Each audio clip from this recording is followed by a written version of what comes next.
we are doing not just ourselves a disservice when we don't lead with boldness. We do the world a disservice because the world needs a strong church. Yeah. Period.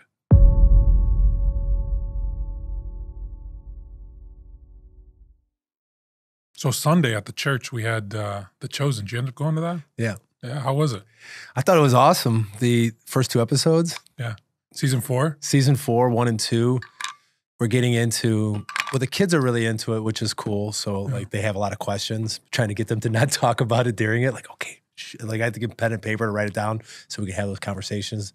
Because it's good for them to have questions, but when we're watching something with other people, it's like during the mass, Brayden will ask questions. It's like, it's cool to have questions, but there's the time and the place. But I thought they were, you know, they're so well done. We're getting into, it was the first episode had a lot to do with John the Baptist. And, and I just like how Creepy John, yeah. Right? Well, he didn't cut his hair. He was living on the desert. He wasn't showering much. Yeah. You know, he's just, I do like that part that they call him creepy. But it was cool to see the backstory of how, you know, he lost his head basically and how. Spoiler. Come on, man. Well, if you know the story, that's what cool. I appreciate about The Chosen. Like, we obviously know the story, but they keep me engaged. Like, I want to, the episode that Dima and I just watched was, excuse me, the one where Jesus, I thought this was really cool how they did this. And if you're one of those people that it's not biblical, this is really going to throw you off because this isn't biblical at all. But again, it's just storytelling. They're not meant to, they're not trying to tell the Gospels verbatim. But I like how they turned Simon the Zealot and the man who was paralyzed by the pool as brothers. And just the how they developed those two backstories and how Jesus kind of comes in the picture and he heals the one brother in order to draw Simon into the fold. I thought it was so powerful. Yeah, they do that in this episode 2 where they kind of give a backstory of like, and you have to think about it that too. Like they're always like Jesus wouldn't just randomly start telling a story. It would probably be about something that just happened that they were going through and to put it into context. He wouldn't just say, forgive your brother this many times. Like, no, there was an opportunity that somebody probably had to forgive somebody and that's what they do. Spoiler. Well, you think, I mean, place grounded in reality. Yeah. When does a pastor or a priest really knock out a good sermon? It's usually when they've had an experience pastorally and they're able to reflect on it and then distill the universal truth that then they can share with us. So a lot of the stuff, because I get to participate in our homily prep here at SJE, at our parish, and it's like a lot of it is inspiration that the Holy Spirit places on our hearts, especially our priests' hearts, but then they draw inspiration from their experiences and their encounters. So that could be very much the same with Jesus, where he might have had an interaction with either one of the disciples or a confrontation with a Pharisee or in healing someone or in whatever the situation may be. And then that gave rise to a parable. That gave rise to something that is universally applicable to all of us. And not necessarily that you have to believe it, but it just makes sense. How about The Chosen? Yeah, The Chosen. That's why it resonates. But like I say, well, there are two kinds of truth. There is objective and subjective. They're both necessary. And what's a subjective truth, Bobby? This is something that it's like real to you. Like no one can argue with my story. It's true to me. Are you saying my truth? No, I'm saying my story about you gotta be careful. That's something that confuses people. Yeah, not my truth like that, but like my experience of the truth or the faith. So everyone has to live their truth through their own biases and their own reality of how they see the world or their experiences or the things they've gone through. Like, you know, my conversion is different than your reversion. You know, it's like, but no one can argue with my truth because it's within my heart. I'm telling you what happened to me, and that's easy. Could you say it's something like what we would call anecdotal? Yeah. Right. So an objective truth is something that objectively is true always, all the time. Yeah, across multiple people, across time. Yeah. So an objective truth is Christ is king. That's an objective truth. True. Subjective truth is how you relate to that statement. So if you're a Catholic and you're a devout believer and you actually try to live as though Christ were king, that's going to be a truth that's different than someone who's a non-believer. where it's still objectively true Christ is king, but to someone who's a non-believer, they're not going to claim that as a truth that they live their life by. Yeah, and then how someone lives that out in their own lives, because each of us has a different calling or purpose. You know, how does that manifest in my life? It may be serving the poor in a certain way. Yeah. It may be being a husband or being a religious or being a celibate, whatever that may be. That's your own kind of, not that it's, relativism where we're confusing like, no, I believe it, therefore it's true. That's an important distinction. Yeah. Yeah, because it's too much. That's what the culture is saying, is that it's my truth. And we know just from getting through Passion Week, that was a big part when Jesus is talking to Pilate, and Pilate just asked him, well, what is truth? And Jesus, I'm the truth. He's looking at truth himself, and he's asking, well, is it even possible to have anything that's true? And too much of that's what's going on in our culture now, is that we're arguing about things that should be very objectively true for everybody, that we still have to have these conversations about things that should just be things that people know instinctively, because God says in Romans that, there's no excuse. He writes it in our hearts. We know these things. You know what's good. You know what's wrong, regardless if you read the Bible or you've had these experiences, that it's written in your heart. We do a disservice to people when we don't educate them from an early age on some of these universal philosophical principles that build the foundation of thinking. And so very simply, like, truth cannot contradict itself. Yeah. If you have an objective truth, then a subjective truth can't contradict it, can't overrule it. And more so, there's an objective truth. Relative truths cannot contradict it. And so when we say something objectively, the sky is blue, your subjective reality, let's say you're colorblind, you don't see blue, no, the sky is green. Well, in your case, it might be green because there's conditions that— anecdotal, like you said. Yeah, there's conditions that don't allow you to see the objective truth. But it doesn't mean that the objective truth isn't true, right? So truths can't compete against each other. Yeah. And we've kind of lost a sense of that.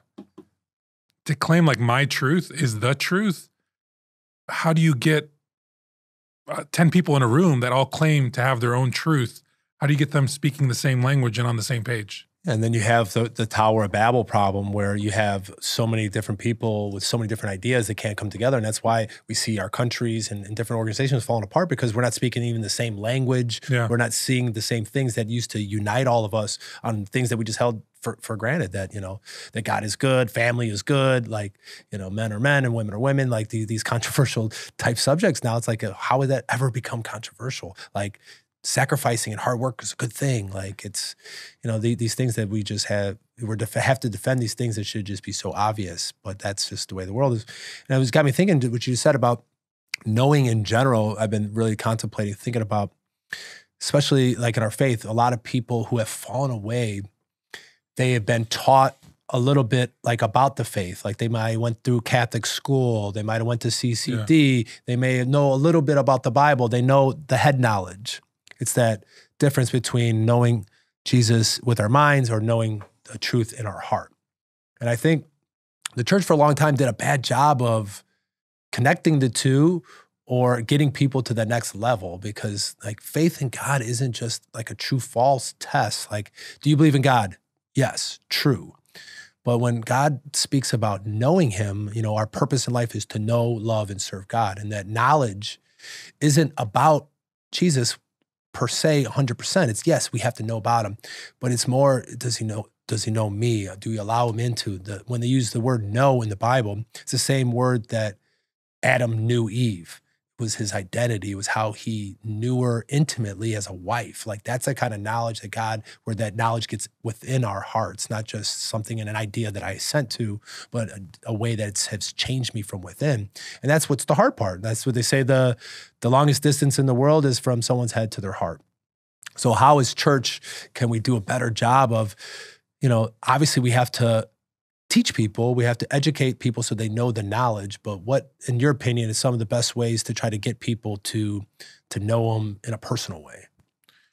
Well, as you're saying all this, I'm thinking we have to overcome we have the ability to use technology to manipulate our environment. Yeah. And it seems like on a general level, and I'm guilty of it first, we want to create comfortable lives for ourselves.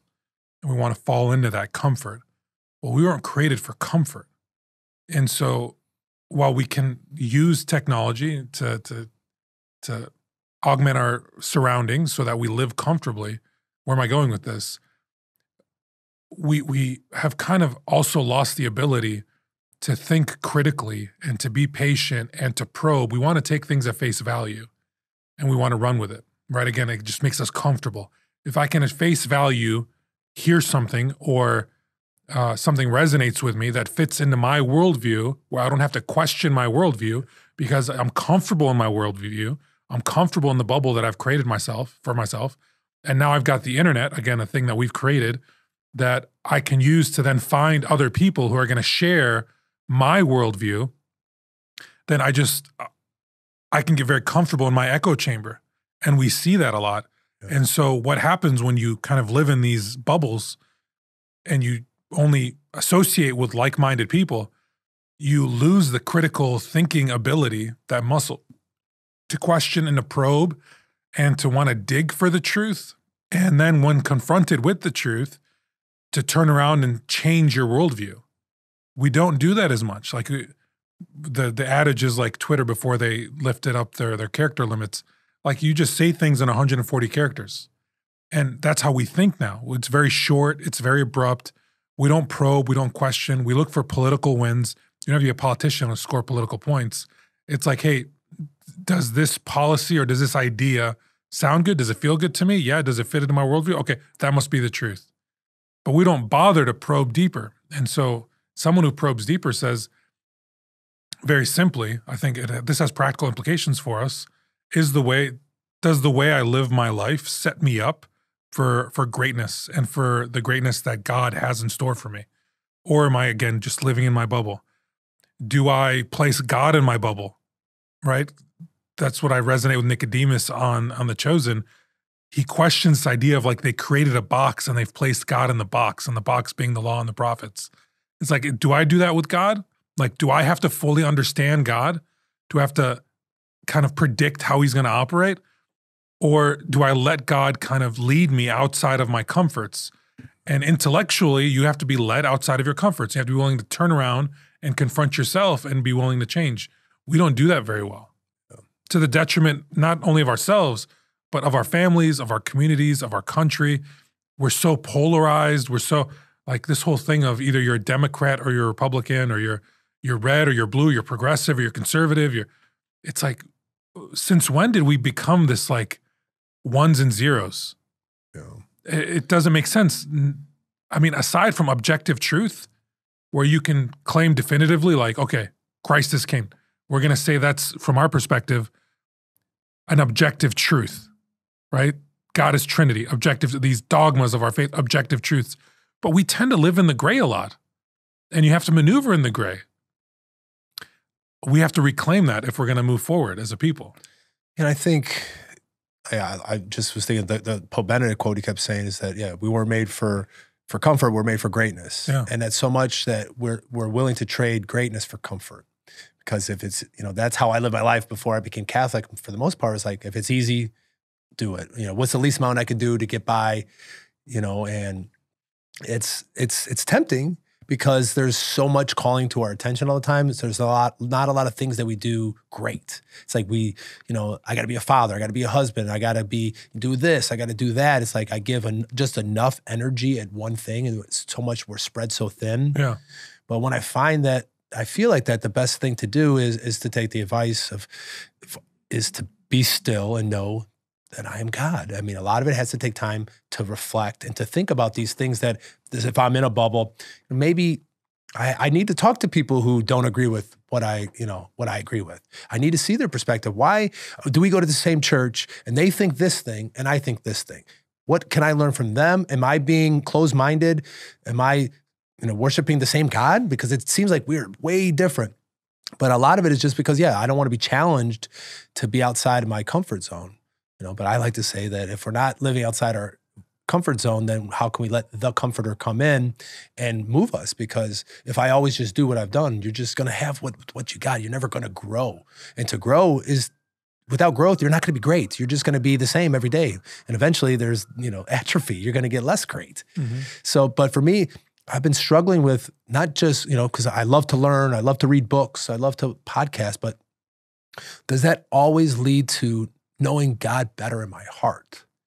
Sometimes. But the things that work for me is spending time in adoration, spending time with God in silence, spending time with him in his word, praying the rosary, doing things like that are spiritual, like even retreats. I was listening to a talk, Fulton Sheen. It's like retreats now are all about conversation. Like, no, retreats used to be, we go away to let God talk to us. Because a lot of the times in these discussions that we have, decisions don't get made on a personal level. That's where the encounter in our hearts come from.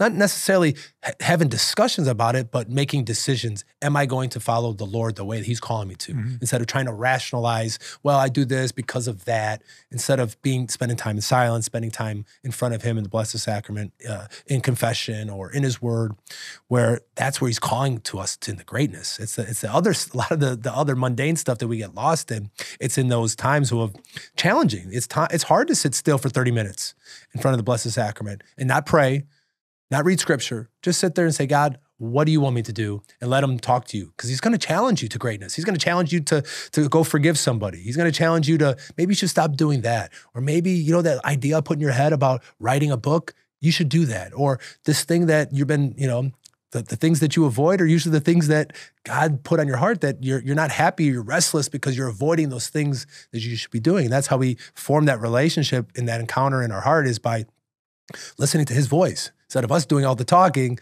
take some time to do the listening. There's a distinction between, so we're drawing head knowledge, heart knowledge. Yeah. Head knowledge can be had through acquiring more data.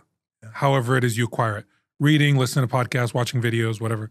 That's how you acquire head knowledge. Heart knowledge tends to be acquired through experience.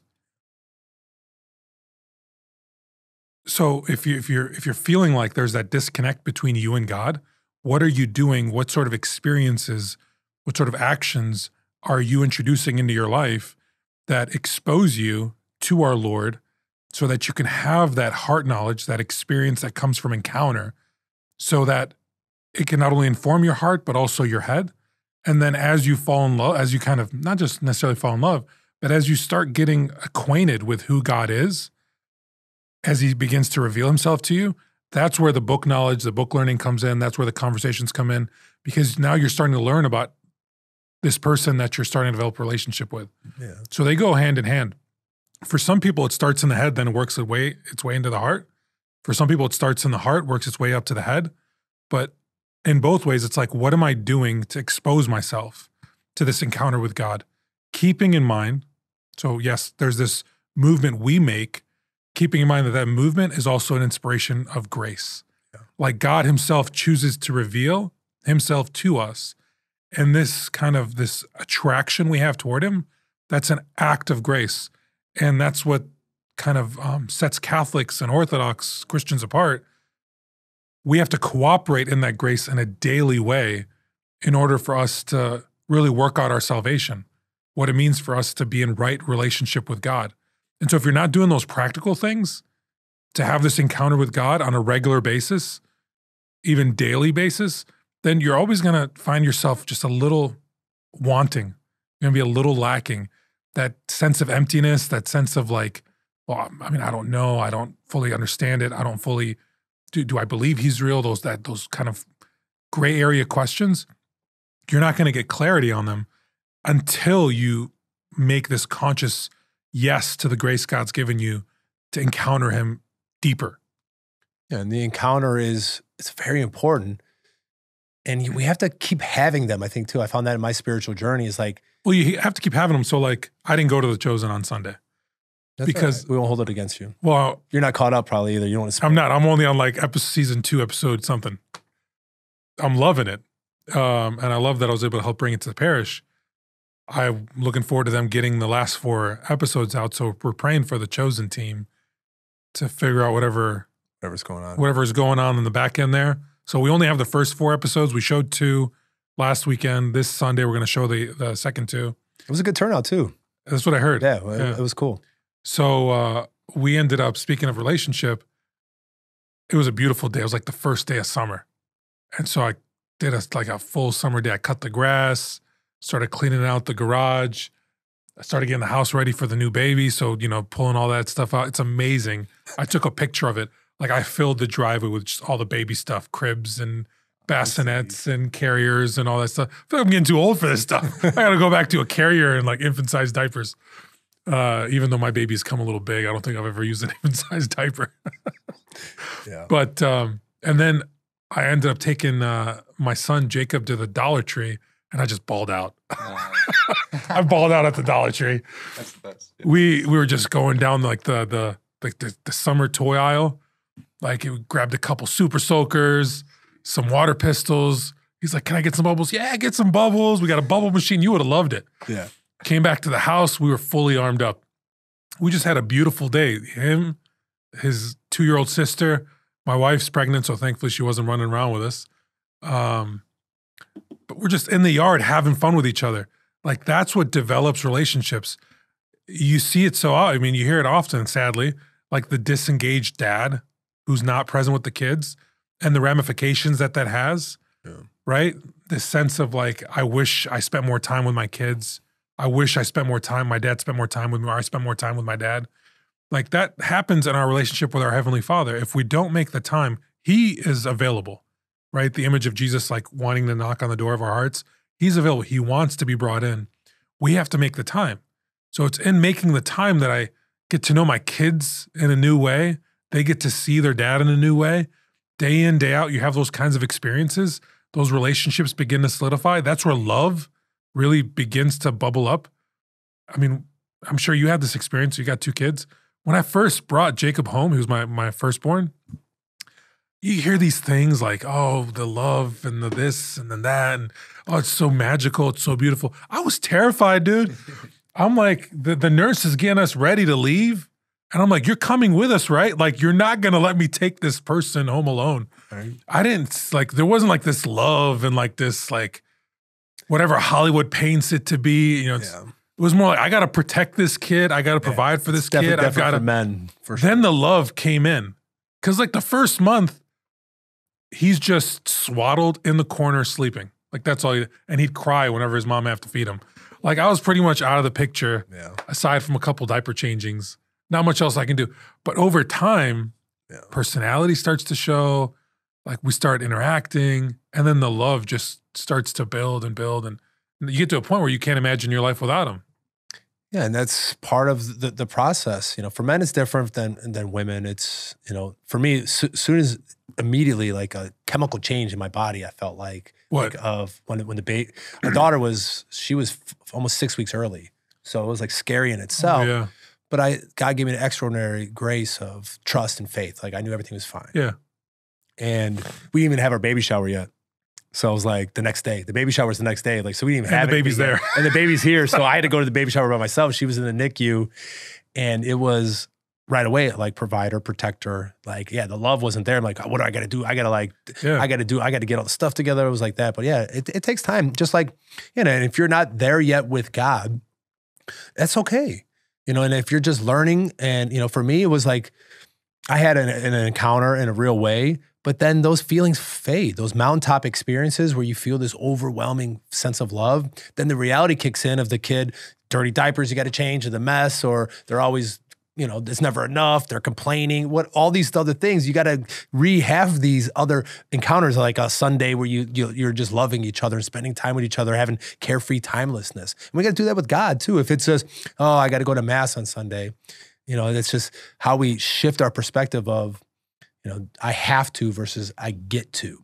And I think that's a big thing of having that attitude of gratitude, because it's not always going to be, rainbows and sunshine. There's going to be tough times. There's going to be sickness. There's going to be, difficulties in parenting. Last night, I know our daughter was like throwing a tantrum, and it was like really difficult night. It's like for no reason, because she's dealing with her emotions and her maturity. And it's like, not every relationship is like that where it's perfect all the time, but it's then getting back up the next day, re-surrendering, resubmitting, committing to. And it takes sometimes these encounter moments, whether that's taking the kid to the zoo, or with God, going to an encounter night where there's praise and worship, or spending time away at a retreat or doing these things where we have to foster or taking, same with your wife, taking, it's hard when you're busy and you got kids to take her out on a date to where it's like, okay, remember why we fell in love and why we're doing this. Yeah. It's like we can get distracted in I have to do this and do this and do this. And then, it really takes away a lot of the joy. Sometimes we have to be reminded in these, God gives us these awesome days, sunny days, and it's like, hey, we got nothing else to do. Let's splurge a little bit and let's just focus on each other. And God wants that for us too. It's like, if Mass doesn't feel like that for you, then find a different way, to rekindle your faith, whether that's go to a retreat, like I said, or, do something different, do something or remember the reason why you fell in love with God in the first place and go back to that, be nostalgic about it. But we have to keep having those mountaintop experiences because the feelings won't always be there.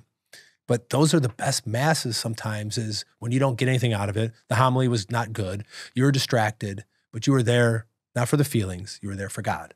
And he notices that. And then that's how your faith grows, is that you're going for the right reasons. We're at Mass, not for what God's going to give me, but what I'm there to give God. And for people who get frustrated, like expecting God to operate differently, I would just constantly call yourself back to patience, something that we all struggle with, and not projecting expectations, because you're going to set yourself up for disappointment. So what do I mean by that? God gives us human relationships, which when they're at their best, they're meant to be a mirror of our relationship with him. That's why he places himself in this familial role with respect to who we are. So as Father, Jesus as Son. And so when my relationship with my wife is good and we're clicking, we're connecting, you're kind of on a peak, that's a reflection of what your relationship should be with your Heavenly Father. Now, it's not always peaks. You're going to hit some valleys, and sometimes it's because of things you're working through in the relationship. Sometimes it's external things. You're dealing with financial stuff. You're dealing with other family. You're dealing with raising kids. You're dealing with work commitments. You're dealing with whatever it is that puts you down a slump. You got to work through those slumps together. And if you do, you come out stronger together. Same thing in the spiritual life. When you start going through those slumps, like, God, I'm not really feeling you. I'm not getting clarity. I feel anxiety. I feel stressed. It was so much better back then. We got to be caution ourselves to always kind of like look back. It was better then. So I must have done something wrong. I lost something. Like, God, why aren't you? No, you got to work. God's still there. You work through that slump with him. And then ultimately you'll come through the other side more grateful, having put in the work and more connected to who God is and what he can do for you. That's where trust comes in. I was still reflecting on our last podcast. We talked about the acts of faith, the miracles that the early church had done. St. Peter telling somebody to get up and walk in the name of Jesus. They were so in tune with God because they had journeyed with him so intentionally for so long that they have this ability not only to hear his voice, which prompts them to act, but their faith is so bold and their trust is so strong because it's built on this daily experience of, yes, God, if I ask, you shall give. And if I ask in this way, I know you shall give, because our wills are aligned. That only comes out of a relationship. It doesn't come without it. So you have to continue to commit to God if you want him to be a part of your life. Yeah, and just like every relationship, you're going to get out of it what you put into it. Yeah, you're going to have that grace, and he's going to, he wants to outpour that. But if you don't take the time, and just like in your marriage or with your kids, if you don't take the time, then how can you expect it to grow? It's just not going to organically just get better on its own. Nothing works like that. Everything works the opposite. Everything's entropy. Everything is getting worse on its own. That's just how the universe was built. It's a fallen world. So if you want to fight against that inertia or that entropy, you have to do something in the positive to make it grow. It's just not going to grow on its own. It doesn't work that way. Yeah. Even I heard a good thing about like trees, how they grow. Trees grow two ways at the same time.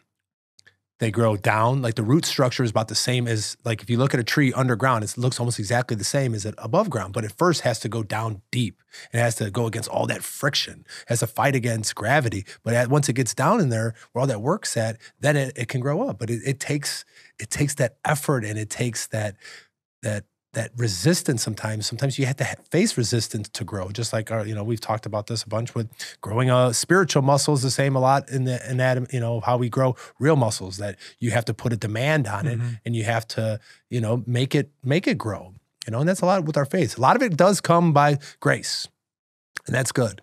But like you mentioned earlier, sometimes we have to, like St. Paul says, we have to work out our salvation. And sometimes that's working out bad habits. Sometimes that's working out our ego, our selfishness, our misconceptions, where we have to learn things or read the Bible. But a lot of times we can just be overwhelmed by grace, but that's not always going to be there. It's going to be a lot of the tough times. You're going to wake up and got to start over again. Today's a new day. Hey, how do you start your day? Okay, start on your knees. They offer the day up to God. Do the offering. Read the Bible for 15 minutes, meditate on the scriptures, be thankful, having an attitude of gratitude, see things as a gift.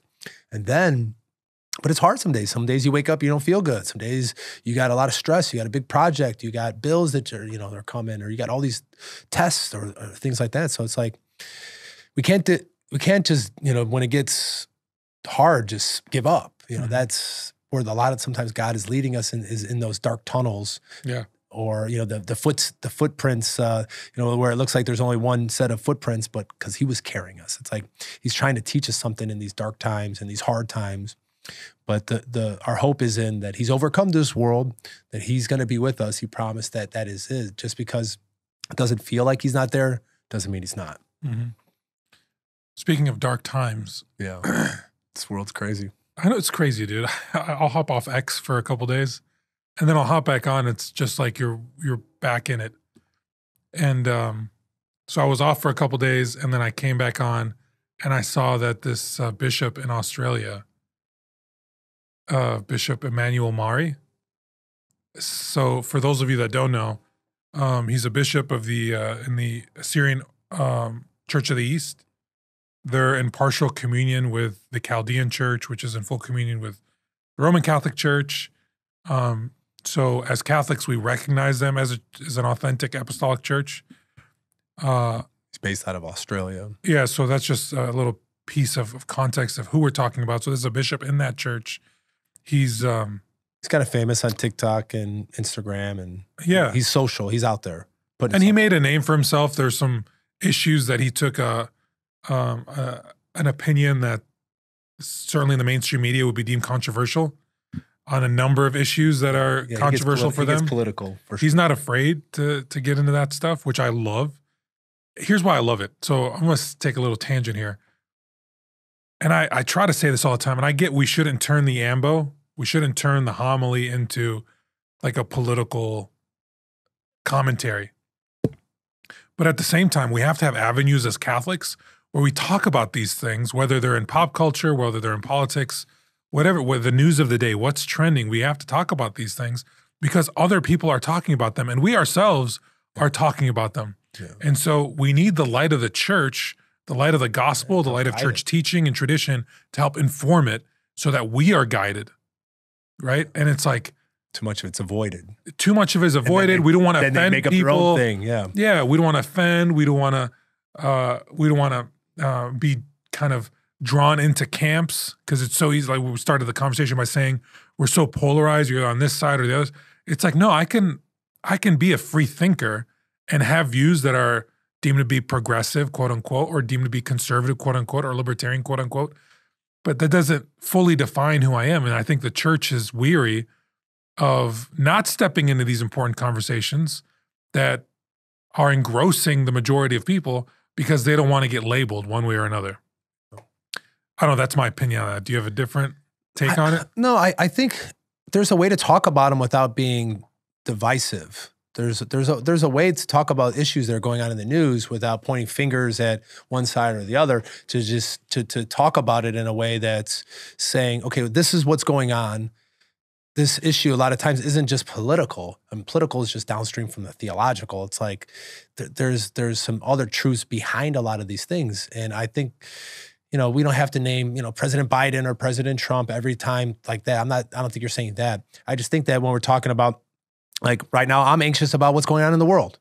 Like we're on the verge of World War III. If you don't understand what's going on, Iran just shot 300 missiles into Israel from Iran. They shot 99% of them down, but they're on the verge of retaliating. So like, that's a big thing. And it's existential to the world with nuclear weapons and dirty bombs. And, immigration's been, kind of lax and people coming across the borders and them kind saying— of is putting it lightly. Yeah. And Iran saying, well, who knows how many people are getting snuck out. Like there's some people feel the angst of the world, what's going on with China and Taiwan, and these things are going on. So just because you don't talk about them at the pulpit doesn't mean that me, Joe Q, in the pew is not thinking about, especially as a father, of protecting my family. Yeah. And it's like, well, I still trust Jesus. I have hope, but I'm still worried on a practical level. Like my kids are not old enough to be in the draft yet, but if there's like a war like that, our kids are going to be drafted. Like those are the kind of things I'm thinking, like, is there, they're going to hit us with an EMP. They're out talking about that. Like every show now is about fallout shelters. And it's like, the world is doing that. So it's like,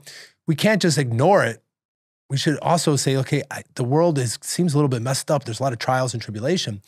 Jesus has conquered, but how can we practically deal with this? What's the gospel telling us? What is the church telling us? Not to avoid it, not talk about it, not acknowledge it, and talk about something random. It's like these topics we don't want to talk about, like death, judgment, heaven, and hell. It's like the four things, we don't preach about those things either. Yeah. But because it's controversial. Like, what do you mean you talk about heaven and hell? I'm going to heaven. Like, people don't want to hear that. Like, there's a hell. Well, it's true. Well, when you listen, there's a war right now. So one example is St. John Vianney. You look at some of his preachings, it was all like fire, brimstone, and just heart. We've gone to the complete opposite end of that. Yeah. Because he was an extreme. Yeah. Especially through our lenses looking back at him. Culturally, it was more appropriate without going into the full scope of like, oh, he was trying to convert a town that was really lost and wayward, and so he's trying to call people back and placing the reality of what's in front of them if they continue to go down this route. And we've gone to the other opposite end where we don't really talk about those things because we don't want to offend and upset people. Yeah, it doesn't make it any less true just because you don't talk about it. Just because you're not talking about the war about to happen doesn't mean it's not happening and people aren't thinking about it. Yeah. So you want to try to help guide people and inform them with the light of the gospel on how to handle this kind of situations. Like maybe do a holy hour. That was Fulton Sheen's whole thing. It's like there was World War II, this and that. He just constantly would start his preaching every time. It was like, there's craziness going on in the world. This is the solution. I need all Protestants, Jews, and Catholics to do a holy hour. If that's in your synagogue, that's in your church, or if you could do it for the Blessed Sacrament, do a sacrifice and pray and pray for the peace of the world. Like, we don't hear that anymore. It's like, just ignore it, act like nothing's going on. Like, no, the world is a messed up place. And we know that. But it isn't to just not acknowledge the world at all. And doesn't mean that's all we have to talk about. But to avoid the hard conversations of like this Bishop Mari Emanuel, he talked a lot about the downfalls of Islam. And it's controversial to some people, but he ironically was attacked by somebody screaming Allahu Akbar, So, this is, but he says, but forgive those people. Like, even when they come at you, it doesn't mean to put your head in the sand and be a Pollyanna about it, but to be, turning your other cheek doesn't mean, oh, I'm just a pacifist. Like, go ahead, hit me here. Go ahead and hit me there. Like, I'm going to go back up the next week. I'm going to preach the same thing I'm preaching. But it's not to avoid these tough conversations because they're not going away. The people in the pews are still going to be thinking about them. The news is going to talk about it. Twitter is going to be on there. But I know something's going to happen. So how do we best prepare our souls and how can we help? Obviously I'm not going to be in Iran or Israel, but I can pray. I can talk about those things to not be worried with my kids and to trust God and stuff like that. But there's other things and ways to do it. But especially in this election year, it's just starting. Trump's in court and Biden's this. It's like these things that we might not talk about them directly, from the pulpit, but doesn't mean that the people in the pews who are the body of Christ have to deal with these things. We don't have to always do it, but never talking about tough situations isn't helping either. If it's all just love all the time, which is nice message, but I think that— and it's true and it's appropriate. Yeah. But we should be able to develop that message so that we can unpack it as it relates to specific things that are either happening in the world, happening in our communities, or are just on our minds in general, whether it's something that's trending or what have you. Yeah. Like that message of God is love is a universal message, and it can be unpacked in so many different ways so that again, conversations can be informed and we as people can be guided. So this bishop, fortunately, he's okay from all accounts. There hasn't been a lot of information that's come out, at least I've been trying to follow. I haven't seen a lot. Just what like we talked about, like Taylor Marshall is one. But even in Asia, there was another priest that was shot. Yeah. There's been an uptick recently in violence towards Christians, and at least maybe because it's in our bubble. Yeah. Especially against Catholics. And it's the most martyrs in the last century than there's been in the history of the world. And no one's talking about it. But there is actually a martyrs walk coming up at the end of the month in April. There is a young lady, I believe her name is Gia Chacon, I believe. She's leading this martyrs walk to draw attention to all the Christians who are being killed throughout the world. That's something we don't talk about.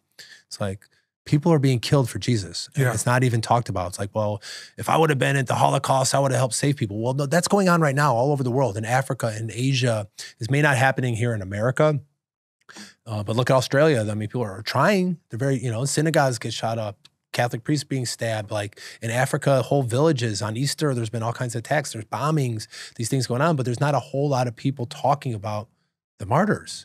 And there is a walk coming up. I want to say it's April 27th, but Jim Caviezel's involved with it. It's going to be in D.C. It's got a big walk. And it's something that needs to be talked about because it's a travesty, just like there's modern day slavery going on. It's like these issues that people that are human trafficking stuff, like just because it's hard doesn't mean we shouldn't talk about it. It's like the Sound of Freedom movie. People are like, oh, that's so hard. I'm like, yeah, but putting your head under the sand and ignoring it doesn't make it go away. I know, but so I'm going to take a devil's advocate stance here. Yeah. There's so much going on in the world and most of it I can do nothing about. Like, when do I draw the line? How far can I stretch my ability to focus and to take in all this information, be stretched? No, it's hard. And so where do you draw the line? Well, I just think we don't have to do anything directly all the time, but I think some things, it helps to expose something by even talking about it to the one person. That person may do something about it. Everyone's got their purpose. Everyone's got whatever God's calling them. And maybe trafficking isn't your thing, or maybe the martyrs isn't your thing, or maybe what's going on in Israel, that's not your thing.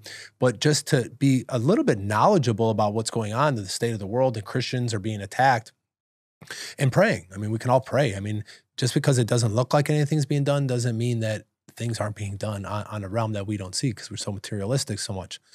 And maybe not only does it change the situation, but it helps change us. Maybe God put that on your heart for a reason to pray for it. And maybe he is calling you to help other people pray for it. And maybe someone in that group will want to do something. Maybe we can't do everything. We can't be everything to everybody all the time, but we can speak up in our little, spheres of influence to say, hey, did you see that? Like, that's not cool. Like what's going on in the Middle East? Like, or in Ukraine. It's like, it seems that there's a steady degeneration of order and what's going on. And it's a lot. And I think that's how the evil one is working, is that he's distracting us in so many ways. It's like, what can I do? Let's throw my hands up and do nothing.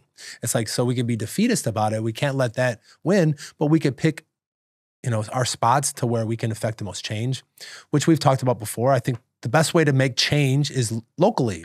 That's the Catholic social teaching of subsidiarity, where we start first with ourselves and then our local community by supporting, your local parish and supporting ministries that your parish is doing for, providing food for people. Maybe it's sending, stuff to these areas or having a rosary group that prays this week for the martyrs or whatever it may be. There's something locally that you can do that just because it doesn't seem like you're not making a big difference doesn't mean it's not making an impact some way, whether that's on them or on yourself, to be more loving, or to be more caring.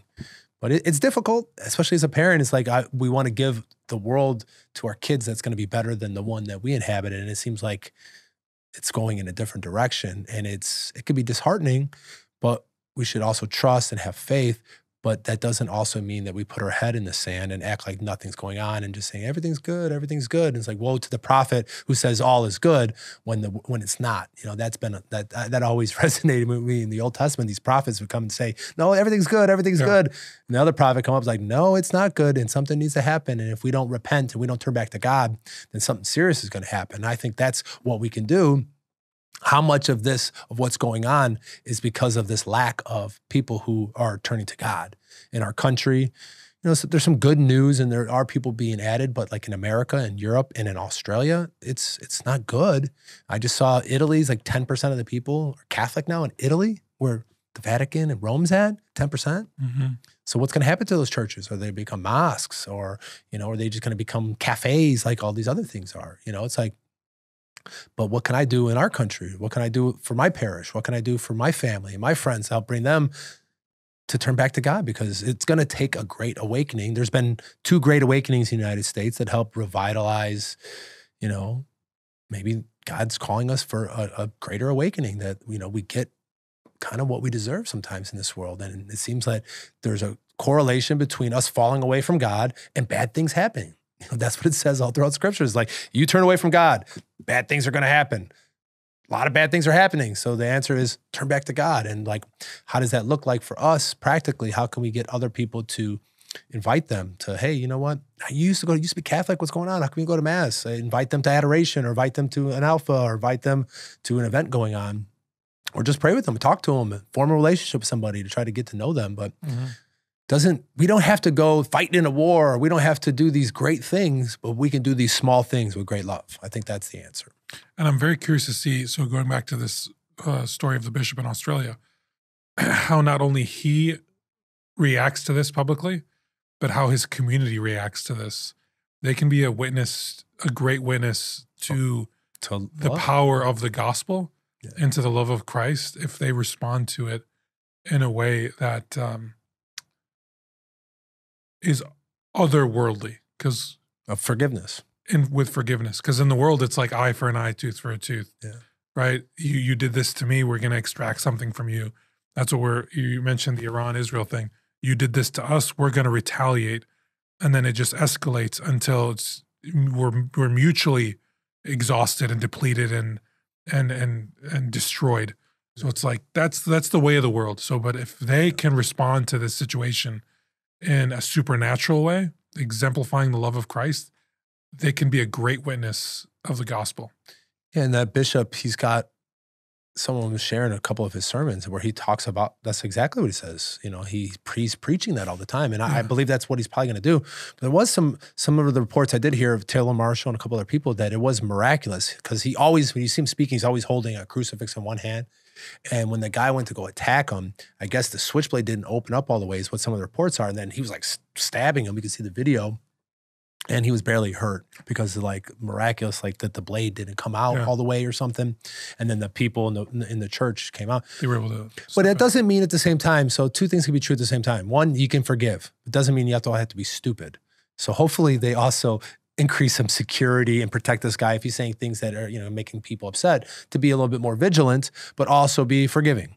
2 things, hold those 2 things in tension. You don't want to be, God's going to protect me no matter what. Be shrewd as serpents, but innocent as doves. That's it. So that's the thing. We're not to let that make you a different kind of a person. That's not what he's not going to, and like I said, he's preached a lot about forgiveness, and if you're attacked, and, he actually, I saw another thing where he was talking about where he was in the Middle East and he wanted to go to the house where, from the story, was just from Sunday, the gospel in Emmaus, the house that they went to on the walk when Jesus was walking on his way to Emmaus, and they went to the house, and that Jesus was known to them in the breaking of the bread. That's in Gaza. It's on the side of Gaza, he said. And the bus driver didn't want to take him there. He's like, no, let's go. He's like, I trust God. And trying to help, he speaks Aramaic, and he's got a different worldview. He's from that area, and but he's not trying to draw enemies. He's like, he's trying to bring the gospel, which, and also going back to the chosen, when there's in this scene, is like, Jesus also said, I came to bring the sword. Sometimes I'm going to I'm going to cause division between people, because the gospel it's radical. It's calling us to something radical, something different. Forgiveness is a radical idea. It's like everybody wants to bomb Iran. Like, no, I don't want that, because then the next step is they're involved with Russia and China, and then they're going to bomb back. It's not going to stop. Someone eventually has got to be radical and say, you know what, we lucked out here. Maybe take out a military base or do something like that where there's no casualties just to stop them attacking you, more defensive, then I'm going to take out a major city or do something crazy, because that we know an eye for an eye makes the whole world blind. So, but that's going to take something radical. That's going to take God to make people to get out of their rage and just to just retaliate and to do something radical, like love. Love's radical. It's because you're opening yourself up to be hurt. So if per se Israel does this and they don't attack back, they're opening themselves up to be, they're weak. They're cowards. We'll just keep attacking them. They're not going to do anything. So we're going to keep doing it, because that's what's in the back of our minds when we love somebody or we make ourselves vulnerable, that there's that opportunity where they can hurt you. But it's having that trust and say, well, even though you may hurt me, I'm still going to love anyways. That's what's hard in our daily lives. Forgiving our people that we, who have hurt us in the past. Doesn't mean you have to go back into the same relationship and do the same things. But that I'm going to put myself on the line, even though you may hurt me again, that I'm going to love you anyways, even though you hurt me. And it's radical. It's hard. With this whole thing with, so brought up the Middle East, there's 3 main religions in the Middle East: Judaism, Christianity, and Islam. Yeah. My worry is that the evil one in particular, right, because he's our principal enemy, he's also ruler of this world. Jesus makes that very clear. And it's clear just by looking around us and looking at what's going on in the world, that he will co-opt religions, and he's done this before, where they are no longer religions, they're ideologies. And with ideology, you can subvert the hearts of men and their actions so that they become more conducive towards acts of violence and escalation. And that's the thing that worries me more than just one-off skirmishes. I think you're seeing this co-opting of, whether it's Muslim Islamic rhetoric, whether it's this idea of tying the state of Israel to Judaism, and then you're labeling all Jews as Zionists and as proponents of a Jewish state. This idea of co-opting religious vocabulary and painting groups of people with the same brush. Yeah. That's a very dangerous thing, especially in the world and the level of technological sophistication that we've reached. Yeah. It's very dangerous. Well, especially now too, which is kind of just shows you how this is going across different lines, because Jordan, who's a Muslim country, was also firing rockets to defend Israel. And Saudi Arabia just came out and said that they're also going to defend Israel. So obviously there's a little bit more geopolitical stuff between Sunni and Shia and stuff like that, but it's bigger than those 3 things. There's something else there other than it's just Muslims, Christians, and Jews. When you have Muslims, Christians, and Jews all together. There's obviously something else going on, right? Yeah. We know it's geopolitical. But the problem is when you start co-opting religious identity, and you make it about religious means or ends rather than then anything's justified. The actual ends that are behind it. So in all the articles that I read on Bishop Mari getting stabbed, they quoted the guy saying Allahu Akbar when he stabbed the guy. Yeah. So there's this religious bend to this tragic situation. Yeah. And we're seeing that across not just the region, but across the world. Yeah. Right? How many martyrs in Egypt, Coptics, were beheaded in the name of the Islamic interpretation that this group, whoever the group was at the time that martyred these young men. You saw that in Iraq. You see it in Syria with the toppling of all the churches, which are millennia old, which have been there since the beginning of Christianity, no longer there because they clash with Islamic ideology. So this idea of religions being co-opted for other ends, it's a scary thing and it's a slippery slope. We have to be careful. I mean, we can look at the history books. How many crusades were fought? How many battles were waged because of religious reasons? But now we're at a level of weaponry where those battles are no longer contained to the geographic areas that are primarily affected. Yeah. And there's a lot of collateral damage. It's a lot of innocent blood can get spilled. So those are the things that people, I find, worry about. Yeah. But it's like, what can I do about that? Not much. You can't do much about it. Not much. A lot of prayer. I mean, directly, indirectly, we have to pray. We have to stay informed. We have to have healthy relationships. Yeah. We shouldn't fear the other. that also, I mean, that can rear its ugly head. When you start fearing other people without actually getting to know people, I mean, that's why Jesus broke bread with all people from all different walks of life. Because it's hard to be angry at somebody and upset when you're sharing a meal and when you're trying to get to know them. Yeah, and the religious people of the day were like, why are you talking to those people? Why are you talking to the Samaritans? Why are you talking to this prostitute? It's like, well, you're sitting down to get to know people. It's hard to, they're just like you and they're just like me. They have a lot of the same worries and a lot of the same concerns. And it's just hard as somebody who's living in the world to not talk about it at all. It's just try to get it out there, try to process it. But it does help for us to have our religious leaders to try to guide us and help us to be steady at the helm and let them know that everything's going to be all right. It's like if I'm the dad and there's a tornado coming in and the kids are worried, when we say, oh, don't worry about it, it's not going to hit our house.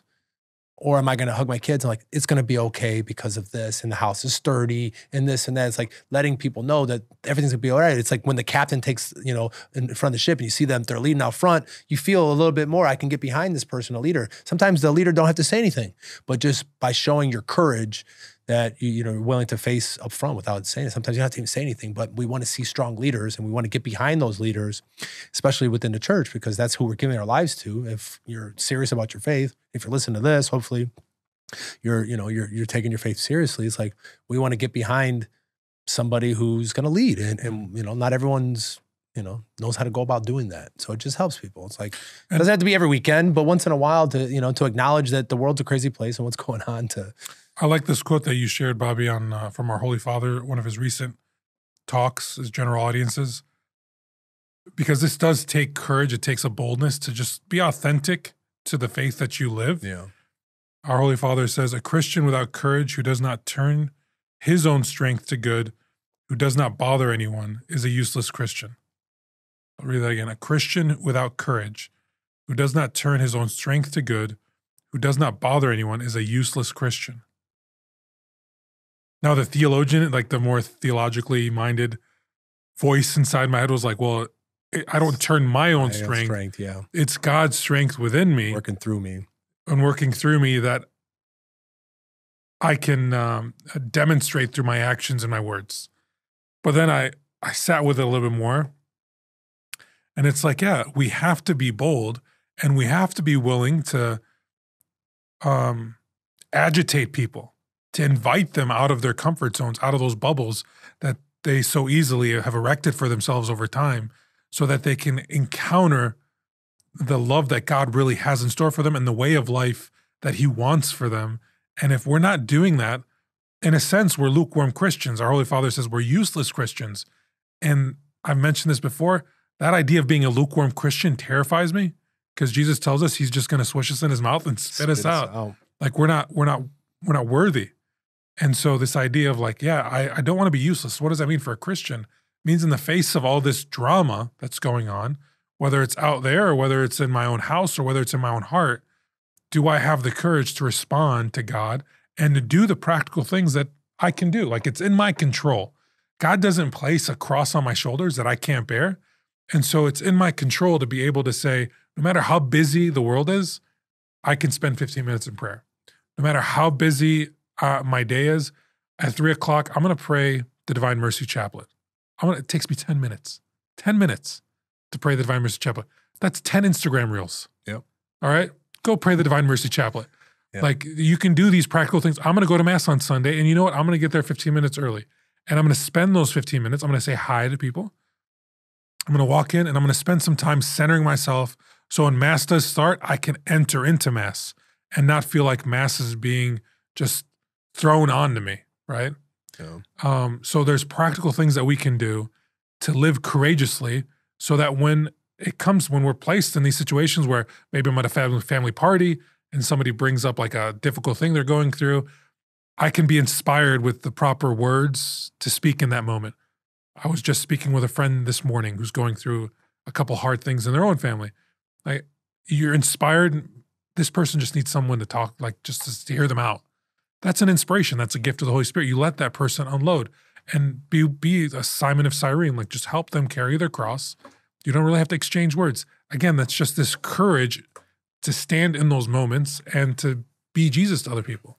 Yeah, well, the word courage in itself just comes from the word core, which is heart, and it's so much not only for us to be courageous, but to encourage other people with words of encouragement, to be an encourager on things and to be there to try to like help people and root them on, because so much of people aren't encouraged anymore. They're like, well, it's okay. Just do like the minimum. It's like, no, you have this idea, this dream, like, hey, you were going to you could do it, and like support them. Like, we don't like ever like go out of our way to try to like help people achieve their goals and their dreams. Like, it doesn't take much to give someone a word of encouragement. Like, or like you said, sometimes just encouraging them by not saying anything, like Job's friends, just sat with them in their hard time. Be a comfort to them. Yeah. But I think that does take a lot of times we don't know what to say. It's okay not to know what to say. Like if I find if I'm in a situation like that and I don't know what to say, that's a sign from God that, I don't need to say anything. Because if he wanted me to say something, he'd inspire me with something to say. Yeah. So I'm always like thinking to myself, come Holy Spirit, just that prayer, Jesus Christ, Son of God, have mercy on me, a sinner. In those moments, you're offering that person up or a situation up or whatever it is. And it's like, if you're not inspired with a word, that's a sign from God that this person just needs you to be present. Because that ministry of presence is a real thing. Just to be there and be able to accompany someone as they're going through a thing. As we're talking about this, because I'm actively refraining from going down that rabbit hole of the Middle East situation. Last time we got a strike against us. It's all right. I don't know if we could take 2 strikes in such a short period, but which so much for the First Amendment, but what are you gonna do? To have the courage to do the right thing also gives peace, right? You get peace and you get confidence when you do the right thing. And that's the sense that I have personally. Like, as a country, we're not acting courageously. And so what do I mean by that? We're not doing the things that instill confidence in myself and other U.S. citizens. Like, our national security is lacking. Our infrastructure isn't where it should be. The economy is really just going off the rails. And you have pundit after pundit, quote unquote, expert after expert saying we ought to be doing this fiscally, we ought to be doing this to curb inflation. As a millennial, you look at the Gen Zers and the Gen Alphas, and it's like, well, they won't be able to afford cars and houses, and you look at just a generation or 2 ago, what they were able to afford. Like, those are things, and it's breeding hopelessness in those demographics and those groups of people. So it's like, if we had the courage to do what was right to take care of our own house, step 1, and then step 2, if we were that city on a hill, right, that just shined and radiated this light of goodness, we're also not doing that either. Most of our money is being exported to prop up wars that we really shouldn't be involved in. And so instead of being this Judeo-Christian country that comes in heavy-handedly and says, no, we're gonna arrive at a peaceful solution, we're not doing that either. And so it's deviating from the founding values that this country was built on. Because we're deviating from those values, those specifically Judeo-Christian values, that we're all feeling this collective sense of anxiety and hopelessness about the future. So it's like, why are we doing these things? Again, as Catholics, we see the evil one working behind the scenes, but as Christians, we have to be bold enough to step up and say, hey, enough's enough. Let's take care of our own house, right? Let's take the log out of our own eyes before we go to try to help our brother take a splinter out of theirs, before we try to help another country shore up their borders or their national security or their economy or whatever situation might be ailing them. Not doing that's causing a lot of what I'm seeing as kind of restlessness and kind of finger pointing. Well, it's hard. It's a lot easier to point to somebody else and what they're doing instead of tackling the problems that are really hard, which are going to cause, confrontation. People are going to be contesting everything that you do. You're never going to make everybody happy in a parish, at your house. If I do something at the house, my daughter's going to say one thing, my son's going to say something, and it can be hard. It's like, well, not everything is easy, but sometimes true leaders have to step up and be courageous and make the decisions based on what they think is right. And hopefully those leaders are using the wisdom of God, not just their own selfishness. Yeah, I think I'm personally, like, I'm hungry for that leadership. Yeah. I'm not really seeing it. I don't think we're not offering up the best and brightest, that's for sure. We're not. And I'm not even like pointing the finger outside. I'm looking at my own family, the church, and I'm like hungry for bold leadership. And I mean this with all due respect, because I love the church.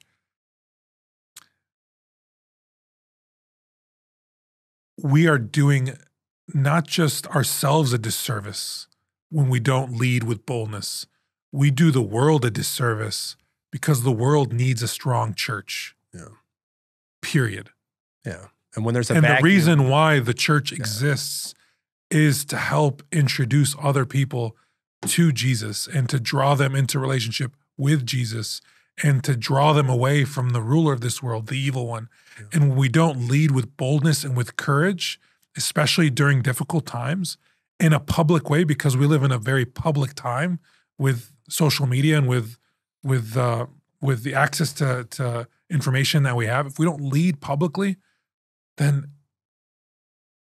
we're like the shepherd who lets the one go astray because we're afraid for the 99. And that's not where we're meant to be. In our very essence, Jesus tells us to leave the 99 and to go for the one. It's like, no, we're so afraid of losing what we have, losing our standing, losing what we've built, losing whatever, losing face, getting painted with either red or blue or, criticized or being criticized or whatever it is, that we're so afraid of that we're letting that one go astray, and it's to our detriment. Well, that's part of like what I was hinting at the retreats. It's like, it's easy to just have discussions. The hard part is the decisions. People don't want to make a decision. They have to take a poll and have this focus group on all these different people about what they think. Well, no, we elected you to make a decision. Hopefully we're electing the people to make better decisions, the people that align with our values, but people have to make decisions, and you're going to have fallout from anything, whether that's moving mass time from 10 o'clock to 10:30. Half the people are going to be mad. Half the people are going to be happy. But sometimes decisions have to be made based on what the facts that are on the ground. So we had a couple other things. We talked about Bishop Mari, pray for him. He's okay. Our Holy Father, just encouraging us to be courageous, especially in our areas of influence, in our hearts, in our homes, at work, where appropriate, and to do it with love. Maybe let's end up on something a little fun here.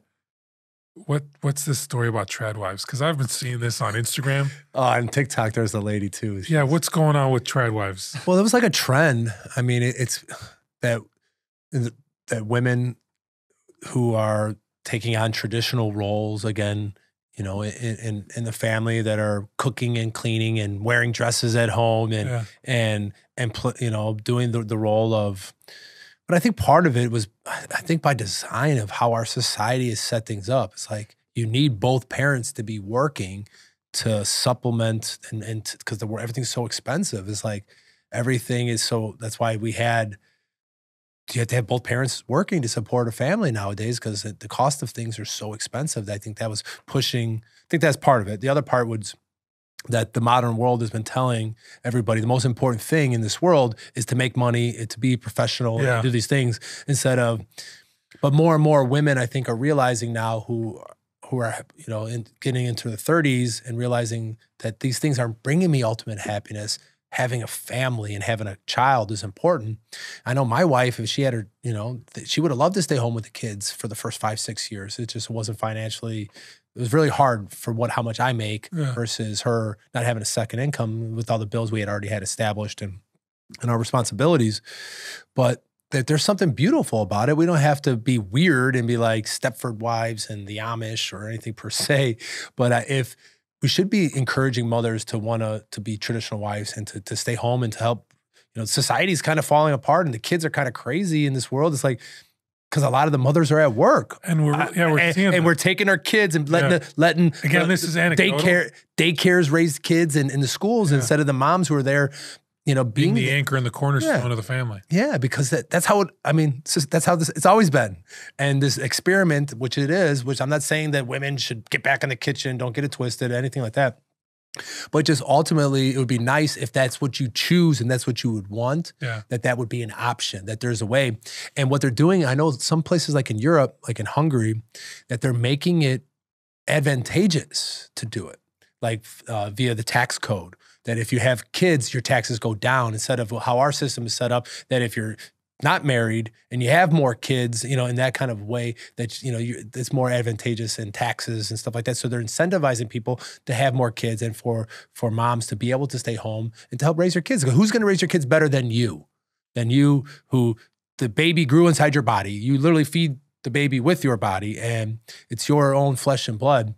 And if you're obviously in the faith and teaching the kid the faith, why would it not be better to be there and instead of babysitters and daycare to take care of your kids? It's like you're putting a lot of responsibility and trust into other people. Not to say that you have to, but that would be nice if that's what you wanted to do. And more mothers and wives are seeing that that's something that they're interested in doing, and taking on these traditional roles, which are, it's, sexist or stuff like that. I don't think that's what it is. I think that if that's what you want to do, we should encourage it.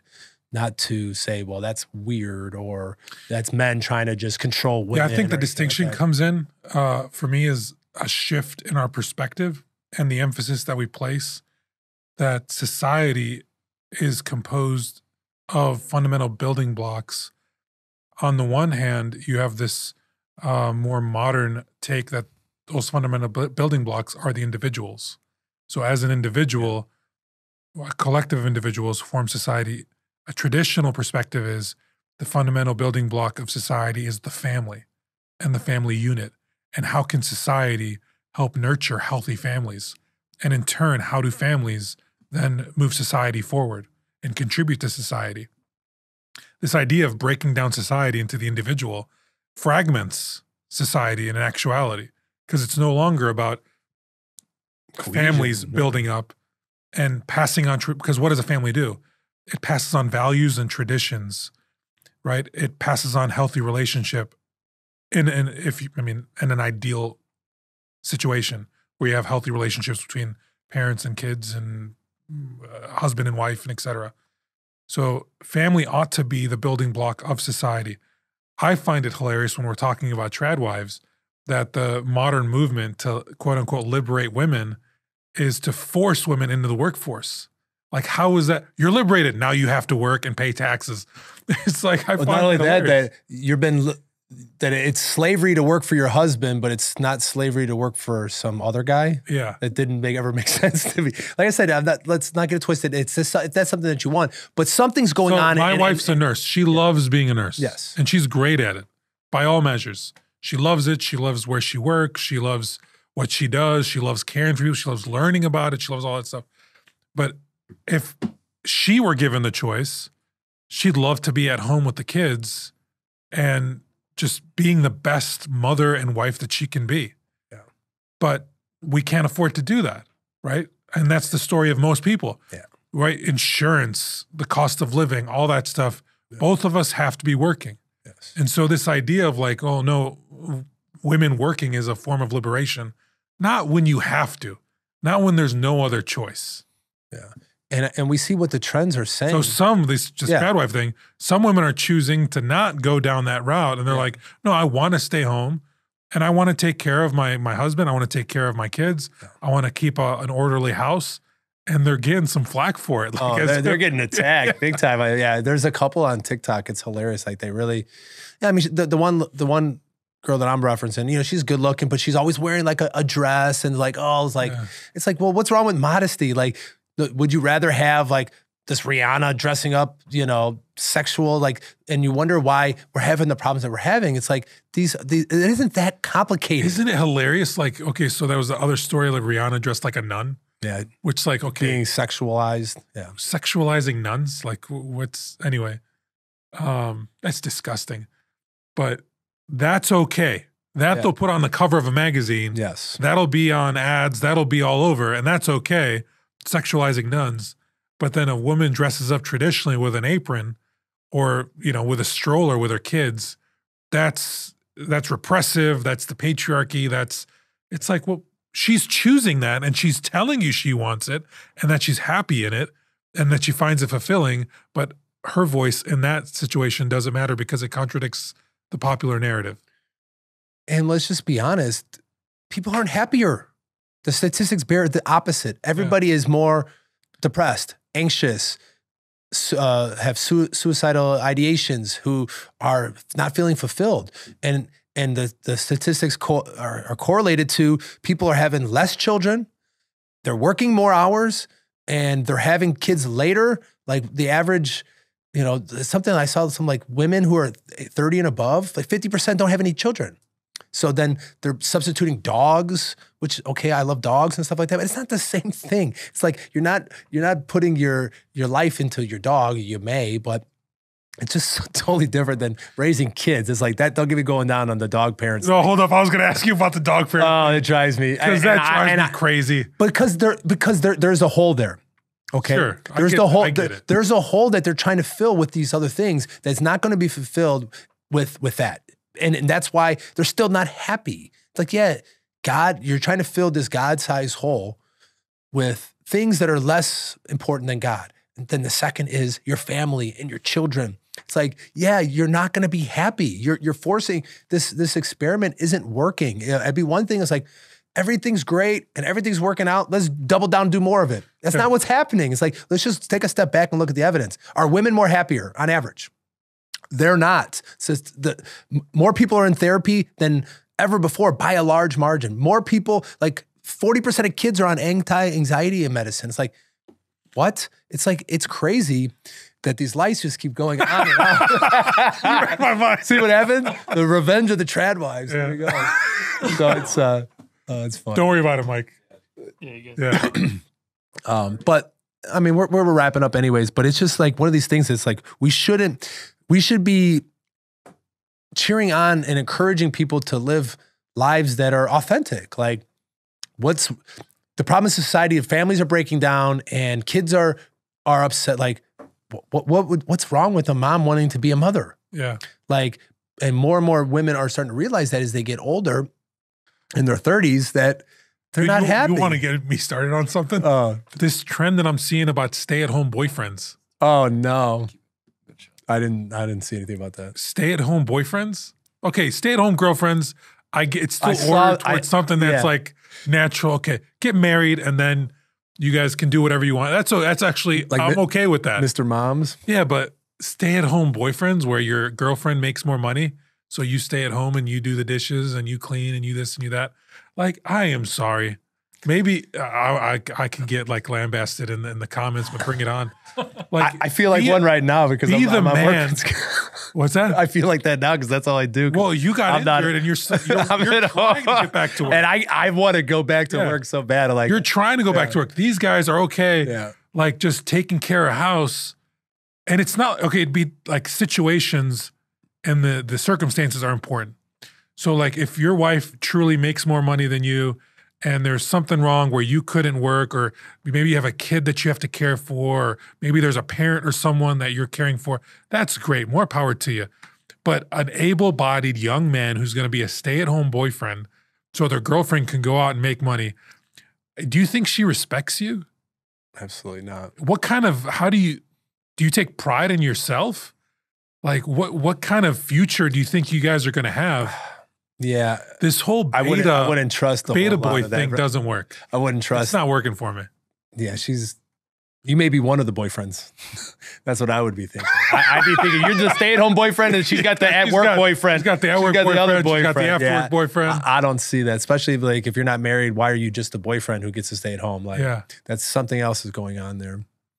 But each his own if that's what you want to do. But there's something about— And these are the things, these little like quirky trends, they weird. come up because, again, we've taken the focus off in the significance of the family unit. Yes. And the importance that it plays, not just for the individuals, but for larger society, right? Families without dads are worse off than families with dads.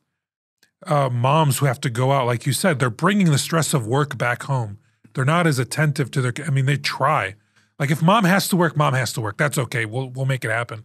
But if mom can choose not to work and she wants to stay home, that ought to be an option for her. Yeah. But it's like, no, this whole push for liberation is like everybody's got to get to work.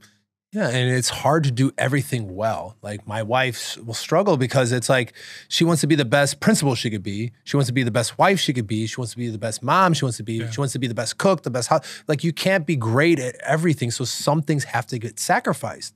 And what ends up usually getting sacrificed is not the job. The job, you have to show up. You got bosses. You got things that you have to do, and all your energy is getting put forward in the job. Yeah. Then you come home. Everybody else, it feels like you're getting the leftovers. And that's the thing with like our system in America with jobs. Like, so we're dealing with again maternity leave. It's not easy to get on maternity leave. It's like, again, if you valued the family, then we should, especially if you're working for a Catholic institution, be able to say like, hey, I just had a baby. Hey, God bless you. We're set up so you can take the next 3 months, which are some of the most important time for the baby and for you to not only be nourishing and be present to him or her or whatever, but the bonding that happens, all the care that has to go into it, especially if you have other kids. Like the demand on you has been increased. You just went through a 9-month pregnancy and a delivery, the recovery that you need. Instead of doing that, you have to like fight for, do I have enough hours to take PTO? And then I got to get on short-term disability. And then I got to do, yeah, they make it difficult. They make it so difficult for families to. So are you in the camp? Are you in the camp that thinks that we should get paternity leave for fathers too? Hey, if you want to give me 3 months paid off, I know, but I would take it. But the people argue that I'm like, do you know? Like, have you had a kid? Do you know what happened? Like you were alluding to earlier, like if your wife's breastfeeding, it's like the husband's doing like basically nothing. Oh yeah, you're like just supporting and doing all the other stuff in the middle of the night. If there's bottles and stuff, but usually they're still nursing, so it's like not a whole lot I could do in the first 3 months. But dads, that's where you get to step up. Yeah, on the other things. Yeah, mom's exhausted. Yeah, you do this, especially if you got other children. Like, you're handling all that stuff. Clean up the house. But there's a make a couple meals. There's a big push for the paternity stuff. It's I don't fully get. Yeah, I don't get that either. It's I mean, don't get me wrong. My cousin got 3 months maternity leave, and he just took his family for like 6 weeks and went out to California. Yeah, I bet. That's like, that's got to be nice. Okay, yeah. We're going to work on some poetry or something. Yeah, right. Yeah. You're going to take a vacation or do something. Yeah. But hey, whatever role that you're trying to take, we should be encouraging traditional family structures in general. Like, hey, having family dinners together. We prioritize that in our house. Every day we have dinner together as a family. That's unheard of anymore. Like, but that's an opportunity not for us to always obviously sit down and have a meal together, but it's to decompress the day, like to have communication, to know like, hey, what happened at school today? What did you learn? How did you do this? What's going on in your life? And to listen. Like that's rare now. Everyone's eating on the run, eating in front of they're at home, but everyone's eating their own meal in front of the TV. So-and-so's in the basement, so-and-so's upstairs. Like So if you didn't have these things growing up, like I understand like life, everybody has their own story and their own experience of life and their own experience of relationships and of families. And we all, I mean, some of them are great, some of them are difficult. But again, if you live with God and you allow him to walk with you, you can be the point where that becomes a reality, where that change happens. So if you never had family dinners growing up, you can be the one that starts that tradition for your family moving forward. Yeah. My mom was a stay-at-home mom. It was excellent to have her around, but my dad worked, and he worked in the like 9, 10, 11 o'clock at night, 5, 6 days a week. So we didn't have those like traditional dad's home family dinners at 5, 6 o'clock. I'm fortunate enough where we can do that now. So a couple days a week. Yeah. Like you said, we try to prioritize it. We come together, we have dinner as a family. What does that teach my kids? It teaches them that we're going to come together as a family. We're going to ask about each other's days, and we're going to care about it. We're going to start with prayer. We're going to turn the technology off and the TV off. We're going to turn the tech off. We're going to set the table together. We're going to clean up together. Yes. We're going to, hopefully if we have time, we'll play a story or just do something as a family together. So we're not each in our own corner of the house or each off doing our own thing. So you can be that change if you didn't have it coming up. Yeah. And it's only going to help. It's just, but it takes work. It's not easy to do it. It's like, but I think it does help. Like you said, that everybody plays a part in it. It isn't like just has to be like if your wife's working, that she's the only one who's got to do all the food and do all the stuff. Yeah. It's like, no, everybody at the end, we have our kids help us No one gets up from the table until everyone helps clear the table, put all the things away, clean up. And then they have to ask, like, may I be excused? This isn't just free for all. It's like, it isn't just, it's your house as well. It's like everybody, and it helps teach responsibility. And I think they enjoy it. They look forward to it. Yeah. And then on Sundays, we try to make it a little bit more special, like a roast or something like that. And I think too, we don't have much time, but I think part of not only that, the primary family, I think we've really lost the nuclear family, and how important it was to have our cousins and our aunts and our uncles. And I know a lot of families are blessed where they live close, but we've lost that too. Because if mom was working, you had your aunt or your grandma, you had them there, and that really does help support. Because if mom's got to work, you have someone who cares about you. Your babysitters and your daycare, they don't care about you the way your aunt or your grandma or these people who are actually part of your family, the way that that's the way society's always was, is that now everyone's so moved far apart. Yeah. Everybody who always lived in the same neighborhood, where it's like if mom's got to work, then grandma's there or auntie or your cousin's going to pick you up, and they're looking out, just like they're stand-in. We've lost that in the West, which we have to reclaim, because again, if we're going to live according to the principles that inspired us, the Judeo-Christian principles, then it's family-centric, and we have to recapture it. There is the truth that, because of the job markets the way they are, and because of the opportunities that people have, we're going to travel, we're going to disperse a lot more than we have traditionally.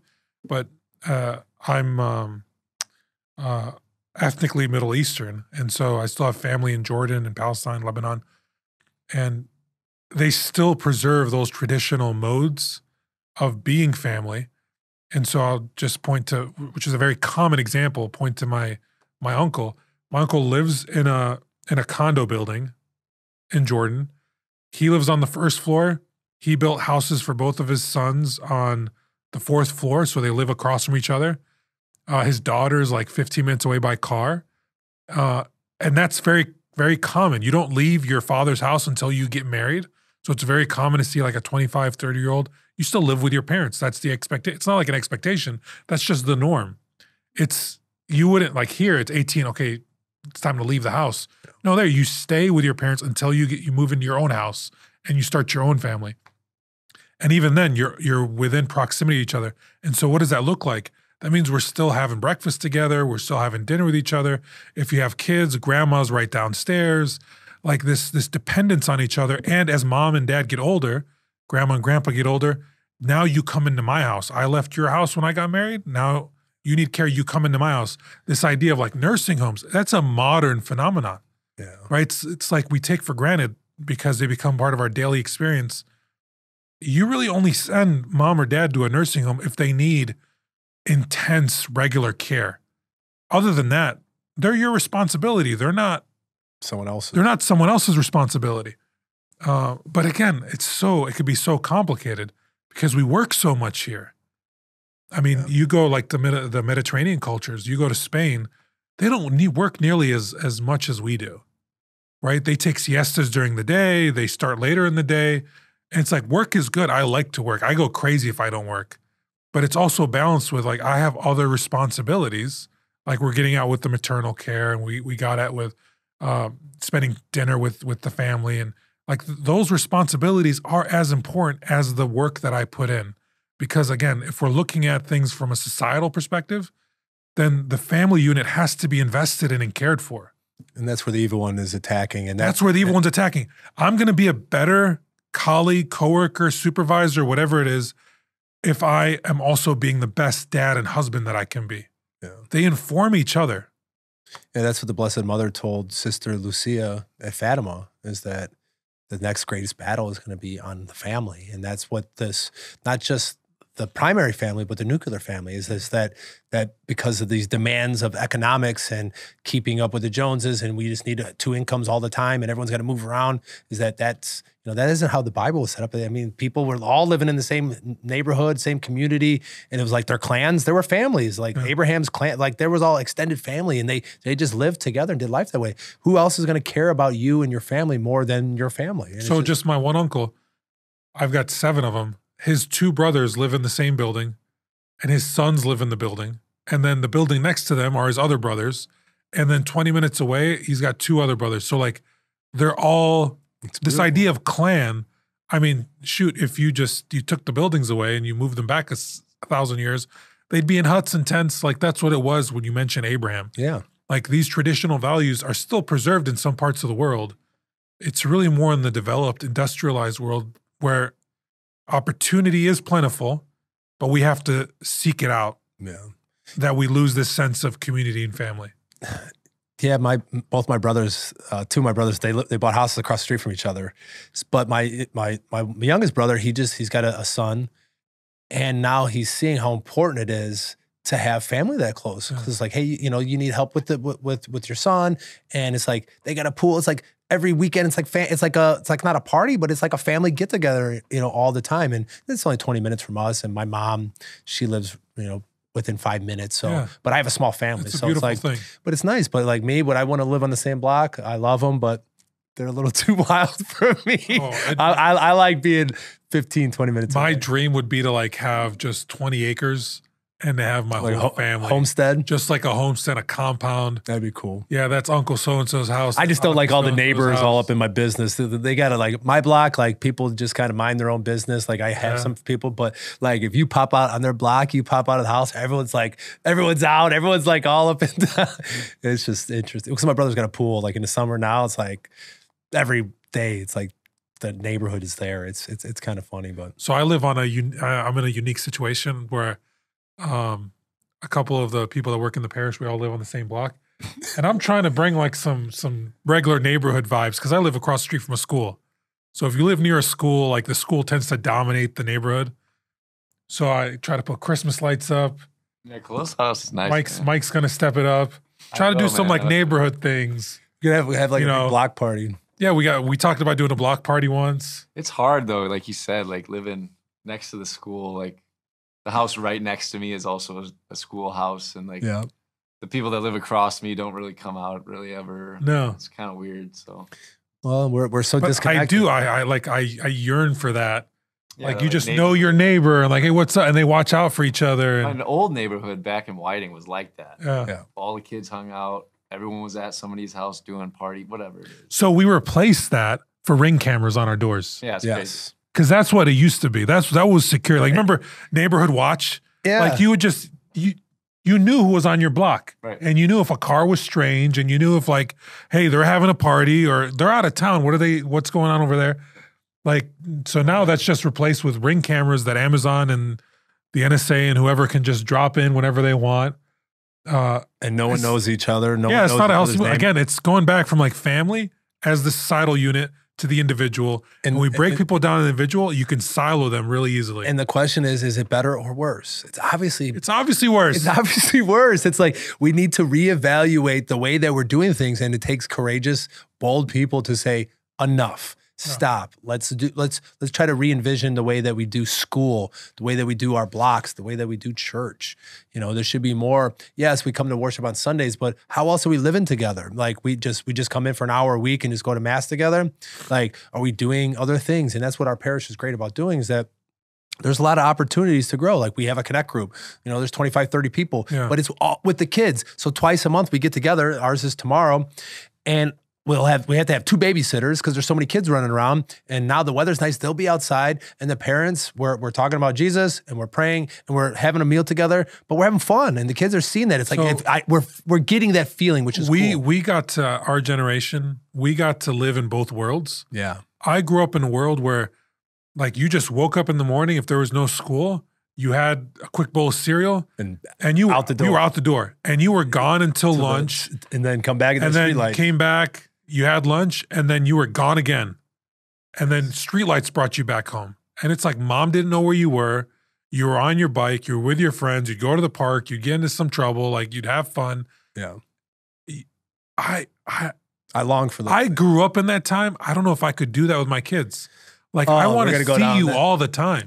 Yeah. See, that's what we're like, fighting right now. It scares me. Well, I'll ask you this one question. Do you know one person who's ever been kidnapped? Ever, that knows anybody who's ever been kidnapped?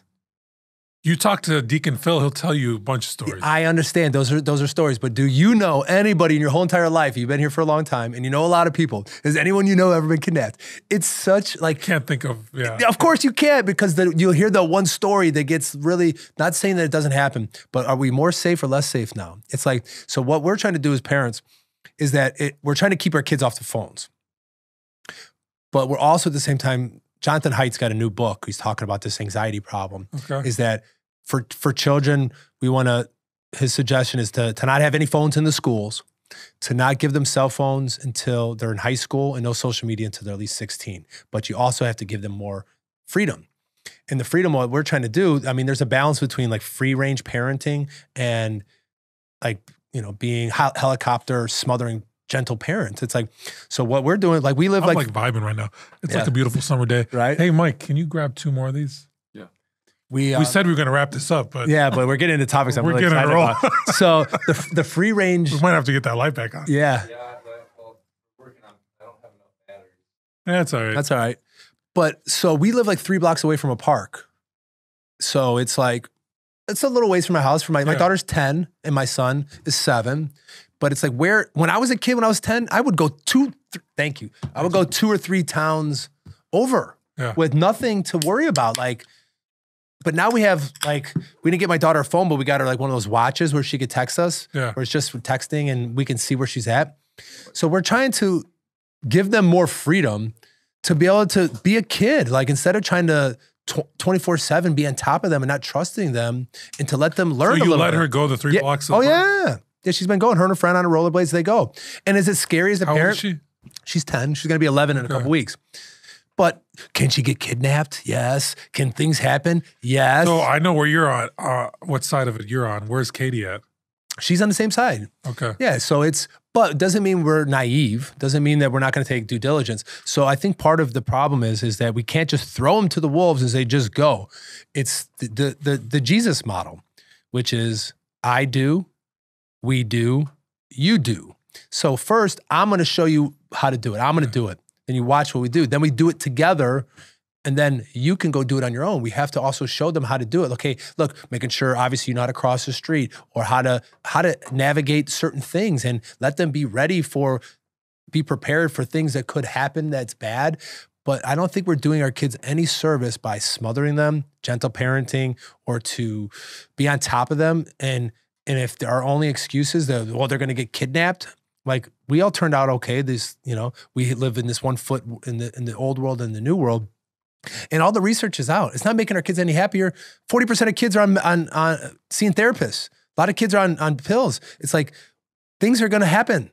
Yes, some things we're not going to be able to avoid. Yes, some things would be smarter, but you're doing more damage than you are good by trying to erase all the struggle or all the tough things in their life or anything that could happen wrong. Because guess what? Things are going to happen whether you're there or not. You may be trying to get rid of some of them right now. So again, I'm going to play devil's advocate here because it is a thought that I have. Yeah. So I trust my kid. Yep. All right. I taught them right. They're of age. Maybe they've got a little track and watch, whatever. But it's other people that I don't trust. Yeah, but. And like is it just me, or has the world just the number of, but like I said, wackos just kind of like upticked? Where's the evidence in the last generation? But where's the evidence of that happening? So you still have to teach your kids on stranger danger. Hey, if someone comes up to you, what to do, how to handle certain situations. You're not just sending them out there without letting them know, like, these are some things that could happen. You're going to be on your bike. Hey, don't cross the street here and go there. And if someone's being weird at the park, then find how to find an adult, how to do those things. By teaching our kids to be soft isn't going to help them. Mm-hmm. It's just not. I mean, whether that's, as parents, if our goal is to make our kids happy, we're never going to win. That's never number one. It's not a good goal. It's not going to happen.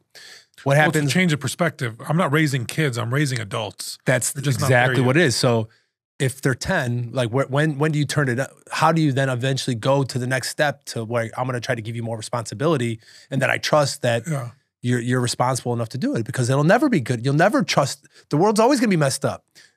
At what age is it all of a sudden, okay, when you got a driver's license, that's better? With all the stuff, we should be teaching our children how to navigate these pitfalls. I found pictures of my dad, and he was younger than me in the pictures. Dude looked like he was 50. Yeah. Like, you look at the previous generation or two, there was this footage, it was like 1911 or whatever, first like camera footage of like kids in New York. And these kids looked hardcore, just gnarled by life. And they were going to work at like 7 years old.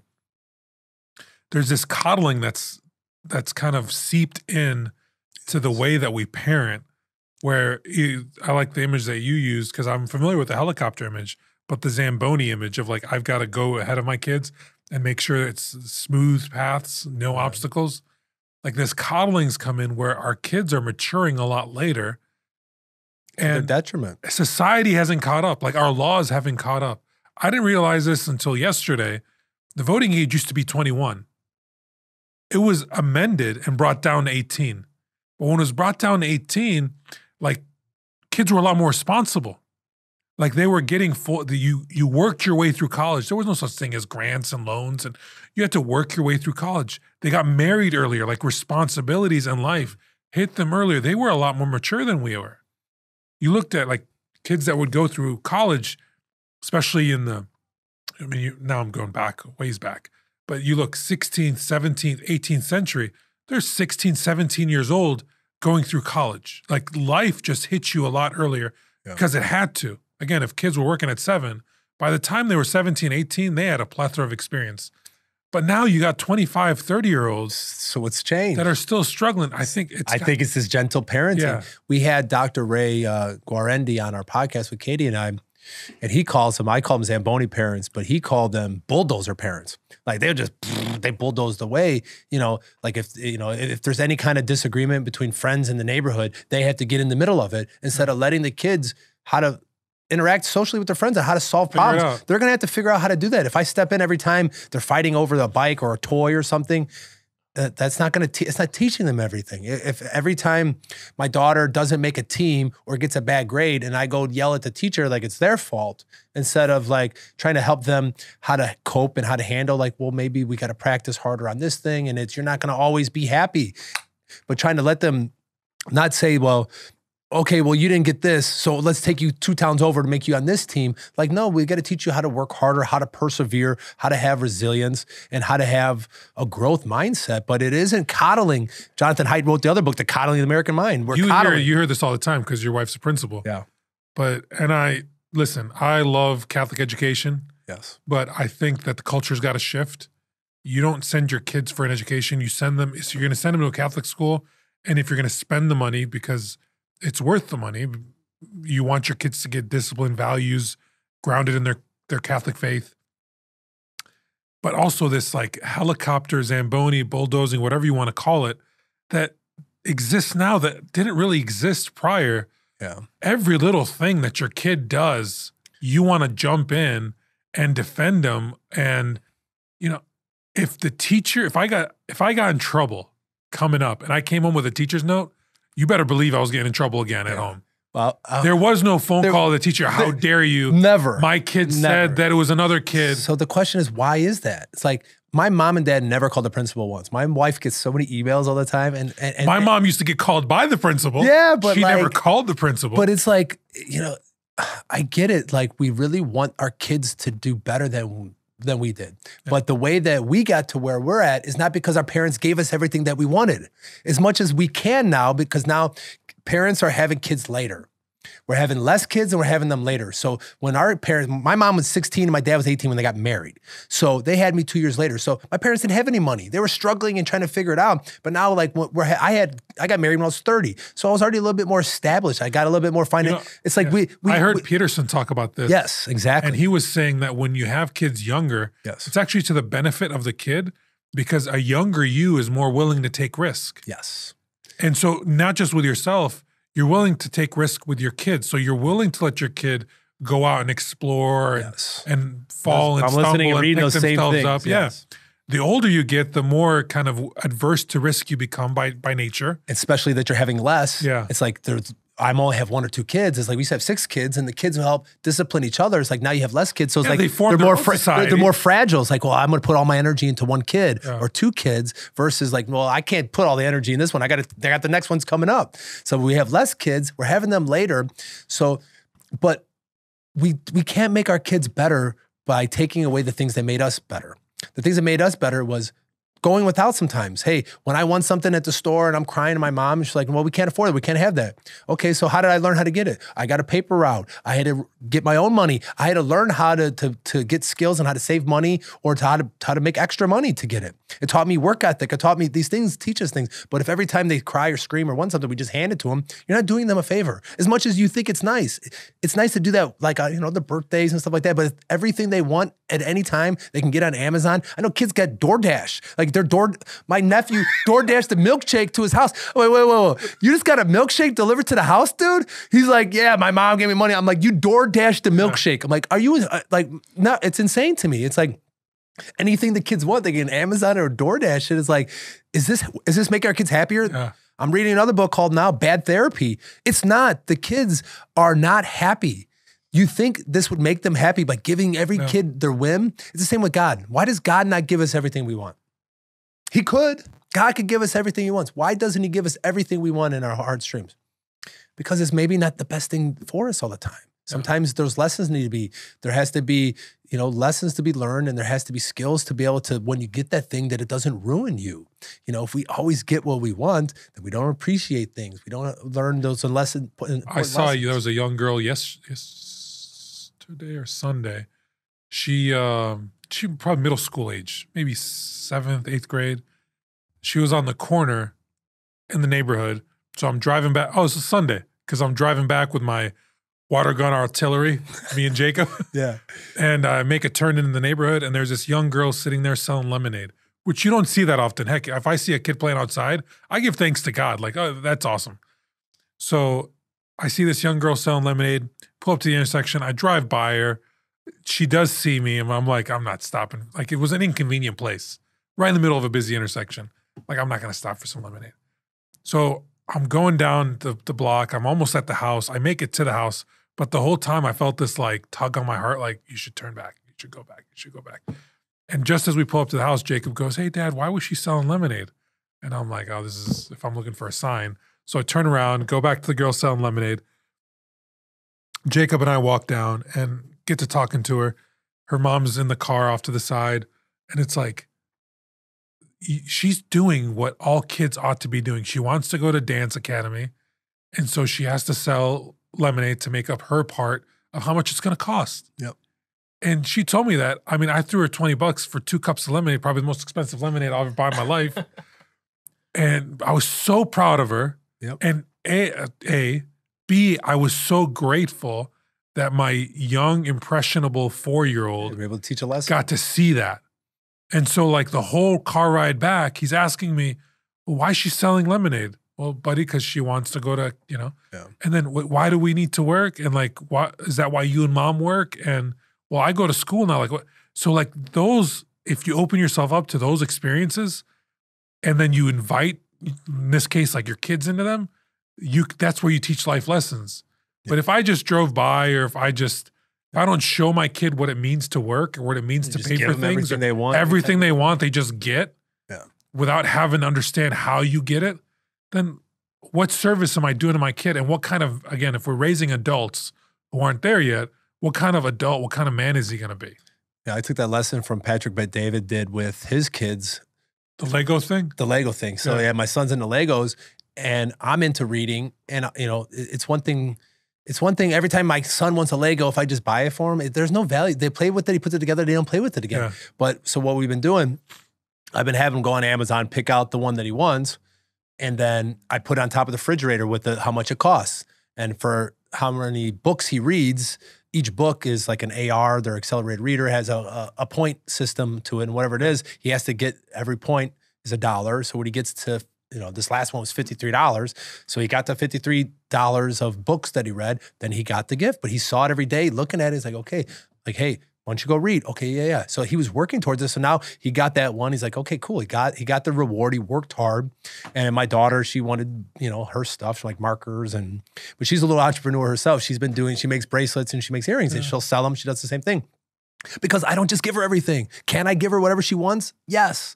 But I'm not going to do that because it teaches those lessons, because our motto in our family is hard work. I go, hey kids, hard work. They're like, pays off. It's like hard work pays off. It's like there's the studies and the statistics are out for those things, is that if we just praise our children and just tell them, you're so smart, you're so beautiful, you're so great at this, you're just naturally good at this, you're good at this, that literally is setting them up for what they call a fixed mindset.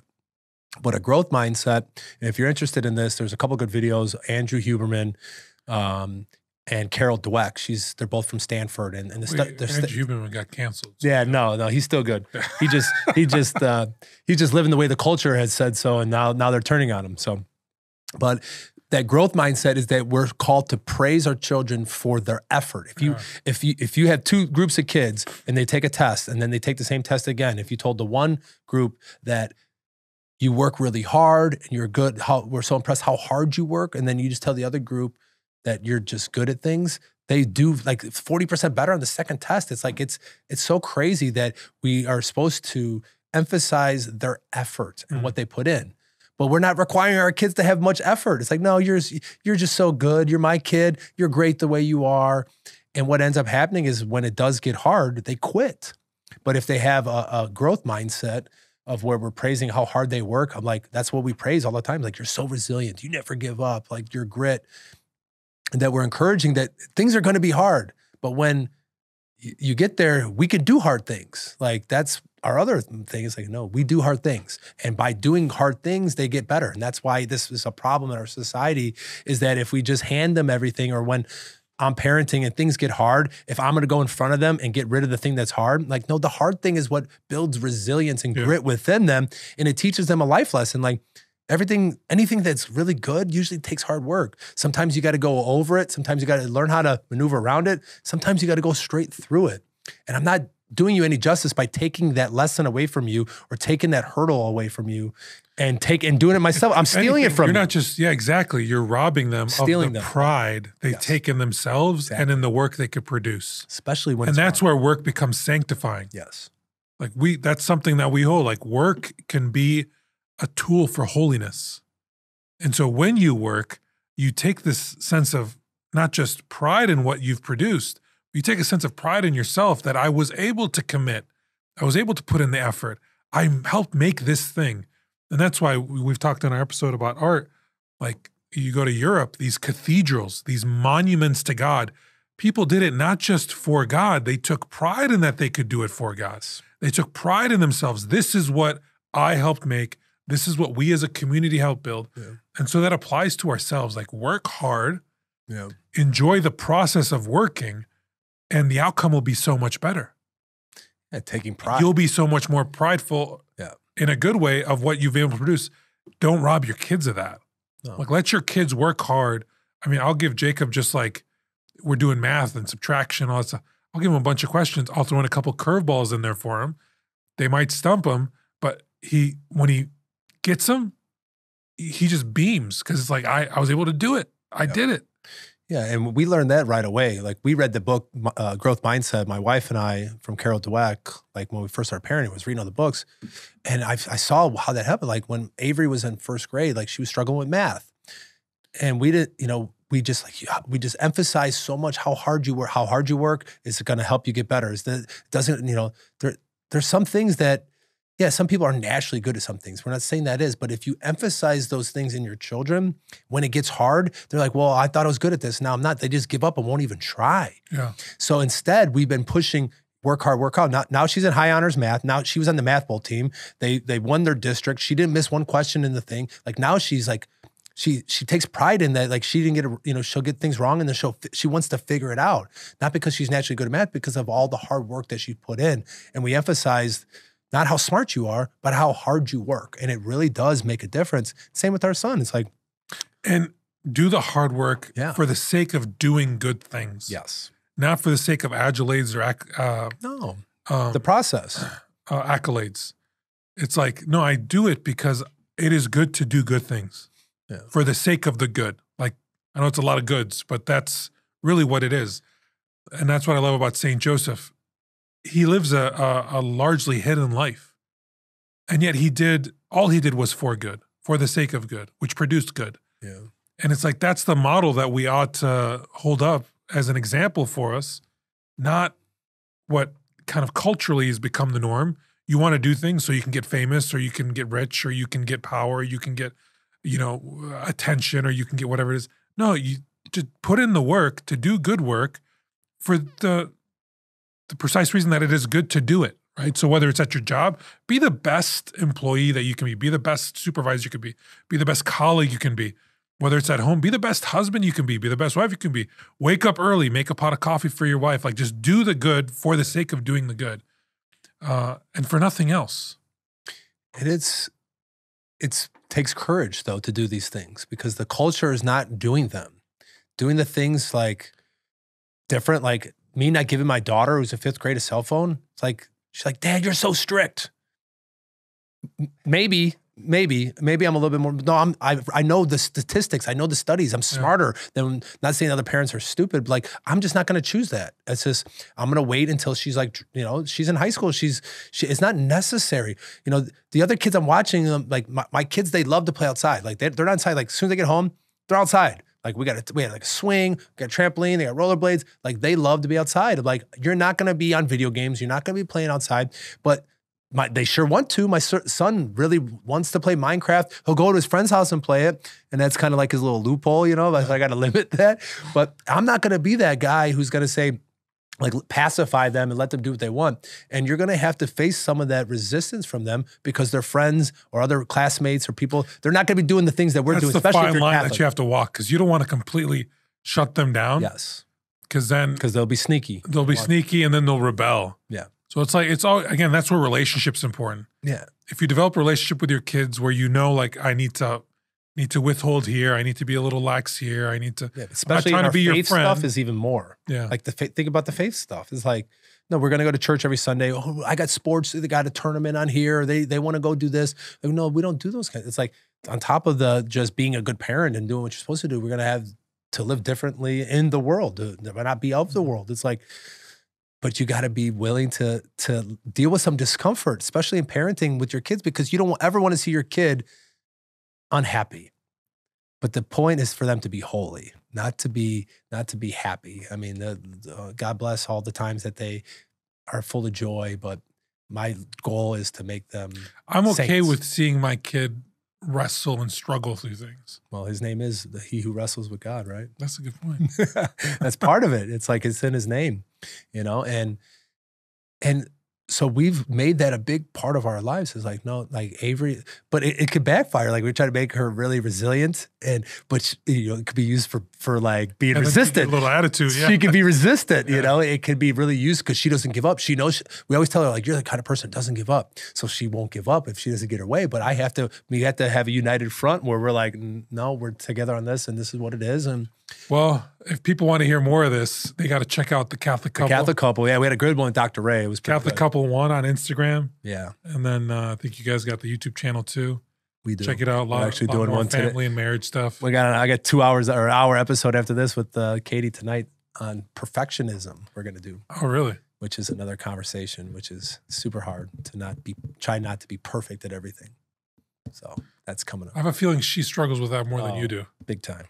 Yeah, she's there's some literature on that. There's 2 kinds of perfectionism. We're going to unpack that. One that's adaptive and one that's maladaptive. There's good to have high standards. There's another one to where it's crippling. And so, yeah, we're going to unpack that. You guys need a moderator for that conversation. I know, right? Maybe show up. Yeah, right. I might need it. No, yeah, I feel pushback already. Wow, we really went around the world with this one. Yeah. Good. What did we do? Like, we did Iran, we did Australia, we did the Israel situation. Podcast yet. Was it really? Oh, yeah. Thanks for tuning in, guys. We might have to bring it in. Yeah, 2 we parts. like to have fun.